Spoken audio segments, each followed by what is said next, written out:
ಹುಡುಕಾಟ ಪ್ರಾರಂಭಿಸಿದ್ದು within 2 hours ಒಳಗಡೆನೆ ಸೌಜನ್ಯ ಸಿಗ್ತಾಳೆ. ಆದ್ರೆ ಶವ ಆಗಿ ಅವಳ ಕೈಗಳನ್ನ ಅವಳದೇ ದುಪಟ್ಟ ಅಂಡ್ ID ಕಾರ್ಡ್ ಇಂದ ಮರಕ್ಕೆ ಕಟ್ಟಿರ್ತಾರೆ. And most brutal part is ಅವಳ ಯೋನಿ, ಅವಳ ಏನಿತ್ತು ಅದ್ರ ಒಳಗಡೆ 6 ಇಂಚ್ ಮಣ್ಣು ತುಂಬಿರ್ತಾರೆ. ಓ ಬಿಡಪ್ಪ, ನಮ್ ಪೊಲೀಸ್ ಅವ್ರಿಗೆ ತಮ್ಮ ಡ್ಯೂಟಿ ಮೇಲೆ ಎಷ್ಟೊಂದು ನಿಷ್ಠೆ ಇದೆ, ಒಂದೇ ದಿನದಲ್ಲಿ ಆರೋಪಿನ ಹಿಡಿದ್ ಬಿಟ್ರಲ್ಲ ಅಂತ ಪೊಲೀಸ್ ಅವ್ರ ಮೇಲೆ ಫುಲ್ ಒಂಥರ ಹೊಗಳ್ತಾ ಇರ್ತಾರೆ. ಆದ್ರೆ ಪಾಪ ಜನರಿಗೆ ಎಲ್ಲಿ ಗೊತ್ತಿತ್ತು ಈ ಕೇಸ್ ನ ರಿಯಲ್ ಆರೋಪಿ ಬೇರೆ ಯಾರೋ ಇದಾರೆ, ಪೊಲೀಸ್ ಅವರೇ ಈ ಕೇಸ್ ನ ಮಿಸ್ಲೀಡ್ ಮಾಡೋದಕ್ಕೆ ಸುಮ್ನೆ ಸಂತೋಷ್ನ ಅರೆಸ್ಟ್ ಮಾಡಿದ್ದಾರೆ ಅಂತ. ಪೊಲೀಸ್ ಅವರು ಈ ಕೇಸ್ ಅಲ್ಲಿ ಕರಪ್ಟ್ ಆಗಿದ್ದಾರೆ, ಪೊಲೀಸ್ ಅವರೇ ಸತ್ಯ ಮುಚ್ಚಿಡ್ಲಿಕ್ಕೆ ಟ್ರೈ ಮಾಡ್ತಿದ್ದಾರೆ. ಹಾಗಾಗಿ ಈ ಕೇಸ್ ನ ಇನ್ಮುಂದೆ ಪೊಲೀಸ್ ಅವರಲ್ಲದೆ CBI ಅವರು ಇನ್ವೆಸ್ಟಿಗೇಷನ್ ಮಾಡಬೇಕು, ಈ ಕೇಸ್ ನ CBI ಒಪ್ಸಿ ಅಂತ ಅಗೇನ್ ಪ್ರೊಟೆಸ್ಟ್ ಗಳು ಸ್ಟಾರ್ಟ್ ಆಗ್ತವೆ. ಸೌಜನ್ಯ ಕೇಸ್ ಒಂದೇ ಅಲ್ಲ, ನಾರಾಯಣ ಹಾಗೂ ಯಮುನಾ ಕೇಸಲ್ಲೂ, ವೇದವಲ್ಲಿ ಕೇಸಲ್ಲೂ, ಆ ಬ್ಯಾಂಕ್ ಮ್ಯಾನೇಜರ್ ನ ಕೇಸಲ್ಲೂ ಹಾಗೂ ಪದ್ಮಲತಾ ಕೇಸಲ್ಲೂ ಸೀದಾ ಡೈರೆಕ್ಟ್ ಡೌಟ್ ಬರೋದೆ ಊರಿನ ಗೌಡ್ರ ಮೇಲೆ. ಸೌಜನ್ಯ ಕೇಸ್ ಬಿಟ್ಟು ಆ ಇನ್ನೊಂದು ಕೇಸ್ ಯಾವುದು, ಅದಕ್ಕೂ ಸಂತೋಷ್ಗೂ ಏನ್ ಸಂಬಂಧ, ಅದ್ರಲ್ಲಿ ಯಾಕೆ ಸಂತೋಷ್ನ ಪೊಲೀಸ್ ಅವರು ಫಿಟ್ ಮಾಡಿದ್ರು ಅಂತ ಪ್ರತಿಯೊಂದು ಹೇಳ್ತೀನಿ. ನಾನು ಈ ಚಾನೆಲ್ ನ ಸ್ಟಾರ್ಟ್ ಮಾಡ್ದಾಗಿಂದ one of the most requested video ಬಂದು ಸೌಜನ್ಯ ಕೇಸ್ ಬಗ್ಗೆ. ಸರಿ, ನಮ್ ದೂತ ಸಭೆಯ ಪ್ರಜೆಗಳು ಇಷ್ಟೊಂದು ಕೇಳ್ತಿದಾರಲ್ಲ, ಈ ಒಂದು ಕೇಸ್ ಬಗ್ಗೆ ವಿಡಿಯೋ ಮಾಡುವ ಅಂತ ಸೌಜನ್ಯ ಕೇಸ್ ಬಗ್ಗೆ ನಾನು ರಿಸರ್ಚ್ ಸ್ಟಾರ್ಟ್ ಮಾಡಿದೆ. ಅಂಡ್ ಟ್ರಸ್ಟ್ ಮೀ, ಎಷ್ಟೊಂದು ಕಾಂಪ್ಲೆಕ್ಸ್ ಈ ಒಂದು ಕೇಸ್ ಇದೆ ಅಂತಂದ್ರೆ ನನ್ ತಲೆನೇ ಕೆಟ್ಬಿಡ್ತು. ಬಟ್ ಡೋಂಟ್ ವರಿ, ನಿಮ್ಗಂತೂ ಪ್ರತಿ ಒಂದನ್ನ ತುಂಬಾ ಸಿಂಪಲ್ ಆಗಿ ಅರ್ಥ ಮಾಡಿಸ್ತೇನೆ. ಅನ್ಕೊಳ್ಳಿ, ಒಂದು ಊರು, ಆ ಊರಲ್ಲಿ ಒಂದು ಗೌಡ್ರ ಕುಟುಂಬ ಇದೆ. ಅಂಡ್ ಆ ಗೌಡ್ರ ಕುಟುಂಬ ತುಂಬಾನೇ ಪವರ್ಫುಲ್, ಲೈಕ್ ನಾವು ಮೂವೀಸ್ ಅಲ್ಲಿ ನೋಡ್ತೀವಲ್ಲ ಹಂಗೆ. ಸೊ ಗೌಡ್ರು ಊರು ಬಂದು ಧರ್ಮಸ್ಥಳ ಅಂತ. ಆ ಒಂದು ಊರಲ್ಲಿ ಇವ್ರಿಗೆ ಸಖತ್ ಕಂಟ್ರೋಲ್ ಇರುತ್ತೆ. ಈವನ್ ಅದೇ ಒಂದು ರೀಜನ್ ಅಲ್ಲಿ ಇರುವಂತಹ ಒಂದು ತುಂಬಾನೇ ಪಾಪ್ಯುಲರ್ ದೇವಸ್ಥಾನನು ಸಹ ಇವರೇ ಕಂಟ್ರೋಲ್ ಮಾಡ್ತಿರ್ತಾರೆ. ಆ ಒಂದು ದೇವಸ್ಥಾನ ಇಂದ ಈ ಗೌಡ್ರ ಕುಟುಂಬಕ್ಕೆ ಎಷ್ಟೊಂದು ದುಡ್ಡು ಬರ್ತಾ ಇರುತ್ತೆ ಅಂತಂದ್ರೆ, ಅದೇ ದುಡ್ಡಲ್ಲಿ ಇವರು ಬೇಜನ್ ಪ್ರೈವೇಟ್ ಪ್ರೈಮರಿ ಅಂಡ್ ಹೈಸ್ಕೂಲ್ಸ್ ನ ಸ್ಥಾಪನೆ ಮಾಡಿರ್ತಾರೆ, ಬೇಜನ್ ಪ್ರೈವೇಟ್ ಮೆಡಿಕಲ್ ಕಾಲೇಜಸ್ ಇರ್ತವೆ, ಅಂಡ್ ಬೇಜನ್ ಪ್ರೈವೇಟ್ ದೊಡ್ಡ ಹಾಸ್ಪಿಟಲ್ಸ್ ಇರ್ತವೆ. ಒಟ್ಟಲ್ಲಿ ಹೇಳ್ಬೇಕು ಅಂತಂದ್ರೆ ದುಡ್ಡಿನ ಸುರಿಮಳೆ ಇವ್ರಿಗೆ. ನೋಡಿ, ನಮ್ಮ ಭಾರತ ದೇಶದಲ್ಲಿ ಒಂದು ಕಾನೂನಿದೆ, ದ ರಿಲಿಜಿಯಸ್ ಎಂಡೋಮೆಂಟ್ ಆಕ್ಟ್ 1863 ಅಂತ. ಬೇಸಿಕಲಿ ಈ ಒಂದು ಕಾನೂನು ಏನ್ ಹೇಳುತ್ತೆ ಅಂತಂದ್ರೆ, ಭಾರತದಲ್ಲಿ ಯಾವ್ದೆಲ್ಲ ಹಿಂದೂ ಟೆಂಪಲ್ಸ್ ಇದಾವೋ ಅವೆಲ್ಲ ಗವರ್ಮೆಂಟ್ ಪ್ರಾಪರ್ಟಿ. ಆ ಹಿಂದೂ ಟೆಂಪಲ್ಸ್ ನ ಮ್ಯಾನೇಜ್ಮೆಂಟ್ ಎಲ್ಲ ಗವರ್ಮೆಂಟ್ ಕೈಗೆ ಹೋಗಿ ಗವರ್ಮೆಂಟ್ ಡಿಸೈಡ್ ಮಾಡುತ್ತೆ ಆ ಮ್ಯಾನೇಜ್ಮೆಂಟ್ ಅಲ್ಲಿ ಯಾರ್ ಕೆಲ್ಸಕ್ಕೆ ಇರಬೇಕು, ಯಾರ್ ಕೆಲ್ಸಕ್ಕೆ ಇರಬಾರ್ದು, ಅಂಡ್ ಆ ಟೆಂಪಲ್ ಇಂದ ಬರ್ತಿರುವಂತಹ ಡೊನೇಷನ್ ಅಮೌಂಟ್ ನ ಏನ್ ಮಾಡಬೇಕು ಅಂತ. ಸೊ ಈ ಒಂದು ಕಾನೂನಿನ ಪ್ರಕಾರ ಗವರ್ಮೆಂಟ್ ಇಂಡಿಯಾದಲ್ಲಿ ಇರುವಂತಹ ಆಲ್ಮೋಸ್ಟ್ ಎಲ್ಲಾ ಹಿಂದೂ ಟೆಂಪಲ್ಸ್ ನ ತನ್ನ ಕಂಟ್ರೋಲ್ ಅಲ್ಲಿ ತಗೋತಾ ಇರ್ಬೇಕಾದ್ರೆ ಗವರ್ಮೆಂಟ್ ಅಫಿಷಿಯಲ್ಸ್ ಧರ್ಮಸ್ಥಳ ಶ್ರೀ ಮಂಜುನಾಥ ದೇವಸ್ಥಾನಕ್ಕೂ ರೀಚ್ ಔಟ್ ಮಾಡ್ತಾರೆ. ಅಂಡ್ ಆಗ ಇಷ್ಟು ದಿನ ಟೆಂಪಲ್ ನ ಕಂಟ್ರೋಲ್ ಮಾಡ್ತಿದ್ದಂತಹ ಆ ಗೌಡ್ರ ಕುಟುಂಬ ಏನ್ ಹೇಳುತ್ತೆ ಗೊತ್ತಾ, ಇಲ್ಲ ಇದು ಹಿಂದೂ ಟೆಂಪಲ್ ಅಲ್ಲ, ಇದು ಜೈನ್ ಫ್ಯಾಮಿಲಿಗೆ ಬಿಲಾಂಗ್ ಮಾಡುವಂತಹ ಒಂದು ಪ್ರೈವೇಟ್ ಟೆಂಪಲ್ ಅಂತ ಹೇಳ್ತಾರೆ. ನಾನು ಇಷ್ಟು ದಿನ ಧರ್ಮಸ್ಥಳ ಶ್ರೀ ಮಂಜುನಾಥ ದೇವಸ್ಥಾನ ಒಂದು ಹಿಂದೂ ಟೆಂಪಲ್ ಅಂತ ಅನ್ಕೊಂಡಿದ್ದೆ. ಆದ್ರೆ ಈಗಷ್ಟೇ ನನಗೂ ಗೊತ್ತಾಗಿದ್ದು ಇದು ಹಿಂದೂ ಟೆಂಪಲ್ ಅಲ್ಲ, ಇದು ಒಂದು ಜೈನ್ ಫ್ಯಾಮಿಲಿಗೆ ಬಿಲಾಂಗ್ ಮಾಡುವಂತಹ ಪ್ರೈವೇಟ್ ಜೈನ್ ಟೆಂಪಲ್ ಅಂತ. ಸೊ ಹೀಗಾಗಿ ಗವರ್ಮೆಂಟ್ ಅಫಿಷಿಯಲ್ಸ್ ಏನೂ ಮಾಡಕ್ಕಾಗದೆ ಇವತ್ತಿನವರೆಗೂ ಈ ಒಂದು ಧರ್ಮಸ್ಥಳ ಶ್ರೀ ಮಂಜುನಾಥ ದೇವಸ್ಥಾನನ ಒಂದು ಪ್ರೈವೇಟ್ ಟ್ರಸ್ಟ್ ನಡೆಸ್ಕೊಂಡು ಹೋಗ್ತಿದೆ. ಅಂಡ್ ಆ ಪ್ರೈವೇಟ್ ಟ್ರಸ್ಟ್ ನ ಓನರ್ ಯಾರು, ಅದೇ ಗೌಡ್ರ ಕುಟುಂಬ. ನೋಡಿ, ನಾನು ಈ ವಿಡಿಯೋದಲ್ಲಿ ಯಾರ್ದನ್ನು ರಿಯಲ್ ನೇಮ್ಸ್ ನ ಬಳಸ್ತಿಲ್ಲ. ಪ್ರೀವಿಯಸ್ಲಿ ಬೇರೆ ಯೂಟ್ಯೂಬರ್ಸ್ ತಮ್ಮ ವಿಡಿಯೋಸ್ ಅಲ್ಲಿ ರಿಯಲ್ ನೇಮ್ಸ್ ನ ಬಳಸಿದ್ದಾರೆ ಅನ್ನೋ ಒಂದೇ ಒಂದು ಕಾರಣಕ್ಕೆ ಅವ್ರ ವಿಡಿಯೋಸ್ ನ ಡಿಲೀಟ್ ಮಾಡಿಸಿದ್ದಾರೆ. ಸೊ ಅವ್ರ ಜೊತೆ ಆಗಿದ್ದು ನನ್ ಜೊತೆ ಆಗೋದ್ ಬೇಡ, ಸತ್ಯ ಮುಚ್ಚೋಗೋದು ನನ್ಗೆ ಇಷ್ಟ ಇಲ್ಲ. ಹಾಗಾಗಿ ನಾನಿಲ್ಲಿ ರಿಯಲ್ ನೇಮ್ಸ್ ನ ಬಳಸ್ತಿಲ್ಲ. ಆದ್ರೆ ನಾನು ಯಾರನ್ನ ಪಾಯಿಂಟ್ ಔಟ್ ಮಾಡಿ ಹೇಳ್ತಿದ್ದೀನಿ ಅನ್ನೋದು ಮಾತ್ರ ನಿಮಗೆ ತುಂಬಾ ಕ್ಲಿಯರ್ಲಿ ಅರ್ಥ ಆಗುತ್ತೆ. Don't worry.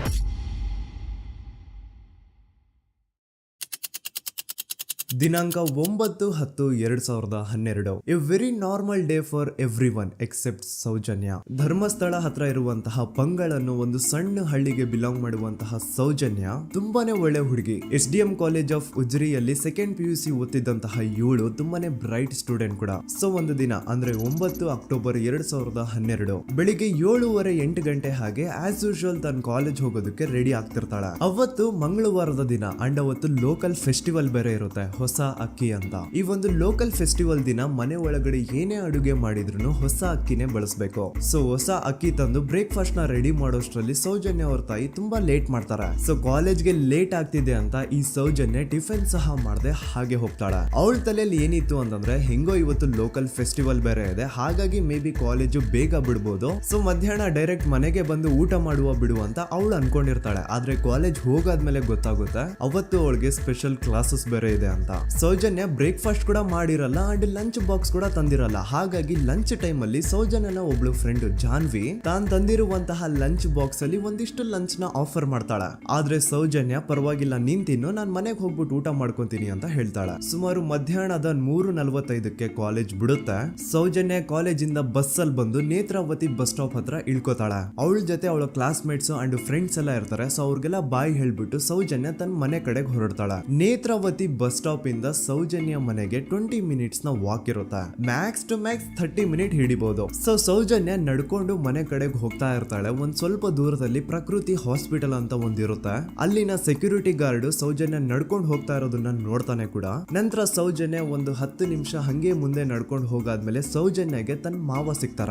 ಅವರು ಸೌಜನ್ಯನ ನೋಡಿ ಮಾತಾಡಿಸ್ತಾರೆ. ಯಾಕಮ್ಮ ಕಾಲೇಜಿಂದ ಇಷ್ಟು ಲೇಟ್ ಬರ್ತಿದೀಯಾ ಅಂತ ಕೇಳ್ತಾರೆ. ಆಗ ಸೌಜನ್ಯ ಇಲ್ಲ ಮಾವ, ಕಾಲೇಜಲ್ಲಿ ಸ್ಪೆಷಲ್ ಕ್ಲಾಸ್ ಇತ್ತು ಹಾಗಾಗಿ ಲೇಟ್ ಆಗ್ಬಿಡ್ತು ಅಂತ ಹೇಳಿ ಒಂದೆರಡು ಮಾತಾಡಿಸಿ ನಂತರ ತನ್ನ ಮನೆ ಕಡೆಗೆ ತಾನು ಹೊರಡ್ತಾಳ. ಈಗ ಆ ಒಂದು ಪಾಯಿಂಟ್ ಇಂದ ಸೌಜನ್ಯಗೆ ತನ್ನ ಮನೆ ಹೋಗ್ಲಿಕ್ಕೆ 10 ನಿಮಿಷ ಬೇಕು. ಮ್ಯಾಕ್ಸ್ ಟು ಮ್ಯಾಕ್ಸ್ 20 ಮಿನಿಟ್ ಅನ್ಕೊಳ್ಳಿ. 3:45ಕ್ಕೆ ಕಾಲೇಜ್ ಬಿಟ್ರೆ ಅರೌಂಡ್ 4:30ಗೆ ಮನೇಲಿ ಇರ್ಬೇಕಾಗಿದ್ದು ಹುಡುಗಿ 6:30-7 ಗಂಟೆ ಆಗಿದ್ರು ಮನೆಗೆ ಸೇರಿರಲ್ಲ. ಸೊ ಮನೇಲಿ ಸೌಜನ್ಯ ಅವ್ರ ತಾಯಿಗೆ ಟೆನ್ಷನ್ ಸ್ಟಾರ್ಟ್ ಆಗುತ್ತೆ. ಏನಪ್ಪ ಈ ಹುಡುಗಿ ಎಷ್ಟೊತ್ತಾದ್ರೂ ಇನ್ನು ಮನೆಗ್ ಬಂದಿಲ್ವಲ್ಲ ಅಂತ. ಸೊ ಅವ್ರೇನ್ ಮಾಡ್ತಾರೆ, ಸೌಜನ್ಯ ಅವ್ರ ತಂದೆ ಕಾಲ್ ಮಾಡ್ಬಿಟ್ಟು ರೀ ಹಿಂಗೆ 3:30-4 ಗಂಟೆಗೆ ಕಾಲೇಜಿಂದ ಮನೆಗ್ ಬರ್ತಿದ್ದಿದ್ ನಮ್ ಹುಡುಗಿ ಇವತ್ತು 7 ಗಂಟೆ ಆದ್ರೂ ಇನ್ನು ಮನೆಗ್ ಬಂದಿಲ್ಲ, ನೀವು ಸ್ವಲ್ಪ ಬೇಗ ಮನೆಗ್ ಬಂದು ವಿಚಾರಿಸಿ ಅಂತ ಗಾಬ್ರಿಲಿ ಹೇಳ್ತಾರ. ಸರಿ ಅಂತ ಸೌಜನ್ಯ ಅವ್ರ ತಂದೆ ಮನೆಗ್ ಬಂದ್ಬಿಟ್ಟು ಸೌಜನ್ಯನ ಫ್ರೆಂಡ್ಸ್ ಕ್ಲಾಸ್ ಮೇಟ್ಸ್ ಯಾರ್ದೆಲ್ಲ ಅವ್ರ ಹತ್ರ ನಂಬರ್ ಇರುತ್ತೋ ಅವ್ರಿಗೆಲ್ಲ ಕಾಲ್ ಮಾಡ್ಬಿಟ್ಟು ಸೌಜನ್ಯ ಬಗ್ಗೆ ಕೇಳ್ತಾರ. ನಮ್ ಹುಡುಗಿ ಏನಾದ್ರೂ ನಿಮ್ ಮನೆಗ್ ಬಂದಿದ್ದಾಳ ಅಮ್ಮ ಅಂತ. ಆದ್ರೆ ಸೌಜನ್ಯನ ಫ್ರೆಂಡ್ಸ್ ಅಂಡ್ ಕ್ಲಾಸ್ ಮೇಟ್ಸ್ ಎಲ್ಲ ಇಲ್ಲ ಅಂಕಲ್ ನಮ್ಮ ಮನೆಗಂತೂ ಸೌಜನ್ಯ ಏನು ಬಂದಿಲ್ಲ, ಅವಳು ಬಸ್ ಸ್ಟಾಪ್ ಇಂದ ಸೀದಾ ನಿಮ್ ಮನೆ ಕಡೆಗೇನೆ ಹೊರಟ್ಲಲ್ವಾ, ಯಾಕೆ ಇನ್ನೂ ಬಂದಿಲ್ವಾ ಅಂತ ಕೇಳ್ತಾರ. ಆಗ ಸೌಜನ್ಯ ಅವ್ರ ತಂದೆ ಇಲ್ಲಮ್ಮ ಬಂದಿಲ್ಲ ಹಾಗಾಗಿನೇ ಕಾಲ್ ಮಾಡಿರೋದು ಅಂತ ಹೇಳಿ ಕಾಲ್ ಕಟ್ ಮಾಡ್ತಾರ. ದೆನ್ ಸೌಜನ್ಯ ಅವ್ರ ತಂದೆ ಸೌಜನ್ಯ ಅವ್ರ ಮಾವ ಕಾಲ್ ಮಾಡ್ತಾರ. ಅಳಿಯ ಎಲ್ಲಿದ್ಯಾ, ನನ್ ಮಗಳು ಇನ್ನು ಮನೆಗ್ ಬಂದಿಲ್ಲ, ನೀನೇನಾದ್ರೂ ಅವಳನ್ನ ನೋಡ್ದ ಅಂತ ಕೇಳ್ತಾರ. ಆ ಕಡೆಯಿಂದ ಅವರು ಸೌಜನ್ಯನ ಮಾವ ಹೇಳ್ತಾರೆ, ಹ್ಞೂ ನಾನ್ ನೋಡ್ದೆ, 4:15 ಹಾಗೆ ಆ ಹುಡುಗಿ ಕಾಲೇಜಿಂದ ಬರ್ಬೇಕಾದ್ರೆ ನನಗ್ ಕಾಣಿಸಿದ್ಲು, ನಾನ್ ಸ್ವಲ್ಪ ಮಾತಾಡ್ದೆ ಅವಳ ಹತ್ರ, ಅದಾದ್ಮೇಲೆ ಅವಳು ಮನೆ ಕಡೆ ಹೋದ್ಲಲ್ಲ, ಯಾಕೆ ಇನ್ನೂ ಬಂದಿಲ್ವಾ ಅಂತ ಅವರೇ ಉಲ್ಟಾ ಕ್ವಶನ್ ಕೇಳ್ತಾರ. ಈ ಕಡೆ ಸೌಜನ್ಯ ಅವ್ರ ತಂದೆ ಇಲ್ಲ 7 ಗಂಟೆ ಆದ್ರೂ ಮಗು ಇನ್ನು ಮನೆಗ್ ಬಂದಿಲ್ಲ, ನಮ್ಗೆ ಯಾಕೋ ತುಂಬಾ ಗಾಬರಿ ಆಗ್ತಿದೆ, ನೀನೊಂದ್ ಕೆಲ್ಸ ಮಾಡು, ನಮ್ಮವ್ರನ್ನೆಲ್ಲ ಸೇರ್ಸು, ಎಲ್ರೂ ಸೇರಿ ಹುಡುಕುವ ಅವಳನ್ನ ಅಂತ ಸುಮಾರು ರಾತ್ರಿ 7 ಗಂಟೆಯಿಂದ ಹಿಡಿದು 11 ಗಂಟೆವರೆಗೂ ಸೌಜನ್ಯನ ಮನೆಯವರು ಅಂಡ್ ಊರಿನ ಜನ 200-300 ಜನ ಸೇರ್ಕೊಂಡು ಸೌಜನ್ಯನ ಹುಡುಕ್ತಾರೆ. ಆದ್ರೆ ಸೌಜನ್ಯನ ಒಂದು ಸುಳಿವು ಸಿಗಲ್ಲ. ಸೊ ಕೊನೆಗೆ ಸಹಾಯ ಕೇಳ್ತಾ ರಾತ್ರಿ 11 ಗಂಟೆ ಹಾಗೆ ಸೌಜನ್ಯನ ತಂದೆ ತಾಯಿ ಅಂಡ್ ಊರಿನ ಜನ ಎಲ್ಲ ಬೆಳ್ತಂಗಡಿ ಪೊಲೀಸ್ ಸ್ಟೇಷನ್ ಹತ್ರ ಹೋಗ್ತಾರ. ಅಲ್ಲಿ ಪೊಲೀಸ್ ಅವ್ರ ಹತ್ರ ಕಾಲೇಜ್ ಹೋಗಿದ್ ನಮ್ ಹುಡುಗಿ ಇಷ್ಟೊತ್ತಾದ್ರೂ ಇನ್ನು ಮನೆಗ್ ಬಂದಿಲ್ಲ, ಎಷ್ಟು ಹುಡುಕಿದ್ರು ಸಿಗ್ತಾ ಇಲ್ಲ, ಸೊ ಪ್ಲೀಸ್ ಒಂದು ಮಿಸ್ಸಿಂಗ್ ರಿಪೋರ್ಟ್ ನ ಫೈಲ್ ಮಾಡಿ ನಮ್ ಹುಡುಗಿನ ಹುಡುಕೊಡಿ ಅಂತ ಕೇಳ್ಕೊತಾರ. ಆದ್ರೆ ಪೊಲೀಸ್ ಅವರು ಒಪ್ಪಲ್ಲ. ಇಲ್ಲ ಯಾವುದೇ ಪರ್ಸನ್ ಮಿಸ್ಸಿಂಗ್ ಆದ್ರೆ ಆಫ್ಟರ್ 24 ಅವರ್ಸ್ ಆದ್ಮೇಲೆನೆ ರಿಪೋರ್ಟ್ ಫೈಲ್ ಮಾಡಕ್ಕಾಗೋದು. ಸೊ ನೀವ್ ಒಂದ್ ಕೆಲ್ಸ ಮಾಡಿ, ಈಗ ಮನೆಗ್ ಹೋಗಿ ನಾಳೆ ಬೆಳಿಗ್ಗೆವರೆಗೂ ನೋಡಿ, ನಾಳೆ ಬೆಳಿಗ್ಗೆವರೆಗೂ ನಿಮ್ ಮಗಳು ನಿಮ್ ಮನೆಗ್ ಬಂದಿಲ್ಲ ಅಂತಂದ್ರೆ ಆಗ ಬಂದ್ಬಿಟ್ಟು ಮಿಸ್ಸಿಂಗ್ ರಿಪೋರ್ಟ್ ನ ಫೈಲ್ ಮಾಡಿಸಿ ಅಂತ ಹೇಳಿ ಕಳಿಸ್ತಾರ. ಆಗ ಆಲ್ಮೋಸ್ಟ್ ಮಿಡ್ ನೈಟ್ ಆಗಿರೋದ್ರಿಂದ ಅಂಡ್ ಮಳೆ ಬೇರೆ ತುಂಬಾ ಜೋರಾಗಿ ಬರ್ತಾ ಇರುತ್ತೆ. ಸೊ ಈ ಸಿಚುವೇಶನ್ ಅಲ್ಲಿ ಸೌಜನ್ಯನ ಹುಡುಕ್ಲಿಕ್ಕೆ ಆಗಲ್ಲ. ನಾಳೆ ಬೆಳಿಗ್ಗೆ ಸೇರ್ಕೊಂಡು ಅಗೇನ್ ಎಲ್ರು ಸೌಜನ್ಯನ ಹುಡುಕುವ ಅಂತ ಸೌಜನ್ಯನ ಮನೆಯವರು ಅಂಡ್ ಊರಿನ ಜನ ಎಲ್ರು ತಮ್ಮ ಮನೆಗೆ ಹೋಗ್ಬಿಡ್ತಾರ. ನೆಕ್ಸ್ಟ್ ದಿನ ಅಂದ್ರೆ 10 ಅಕ್ಟೋಬರ್ 2012 ಬುಧವಾರದ ದಿನ ಬೆಳಿಗ್ಗೆ 10 ಗಂಟೆ ಹಾಗೆ ಸೌಜನ್ಯನ ಮನೆಯವರು ಅಂಡ್ ಊರಿನ 200-300 ಜನ ಸೇರ್ಕೊಂಡು ಅಗೇನ್ ಸೌಜನ್ಯಗೋಸ್ಕರ ಹುಡುಕಾಟ ಸ್ಟಾರ್ಟ್ ಮಾಡ್ತಾರ. ಹುಡುಕಾಟ ಪ್ರಾರಂಭಿಸಿದ್ದು ವಿತಿನ್ 2 ಅವರ್ಸ್ ಒಳಗಡೆನೆ ಸೌಜನ್ಯ ಸಿಗ್ತಾಳೆ. ಆದ್ರೆ ಶವ ಆಗಿ ಆ 200-300 ಊರಿನ ಜನ ಎಲ್ಲ ಸೇರ್ಕೊಂಡು ಏನ್ ಸೌಜನ್ಯನ ಹುಡುಕ್ತಾ ಇದ್ರು ಅದರಲ್ಲಿ ಯಾರೋ ಒಬ್ರಿಗೆ ಸೌಜನ್ಯನ ಮನೆಯಿಂದ ಕೇವಲ 10 ನಿಮಿಷ ದೂರದಲ್ಲಿರುವಂತಹ ಒಂದು ಹಳ್ಳನ ದಡದಲ್ಲಿ ಸೌಜನ್ಯ ಮೃತದೇಹ ಸಿಗುತ್ತಾ.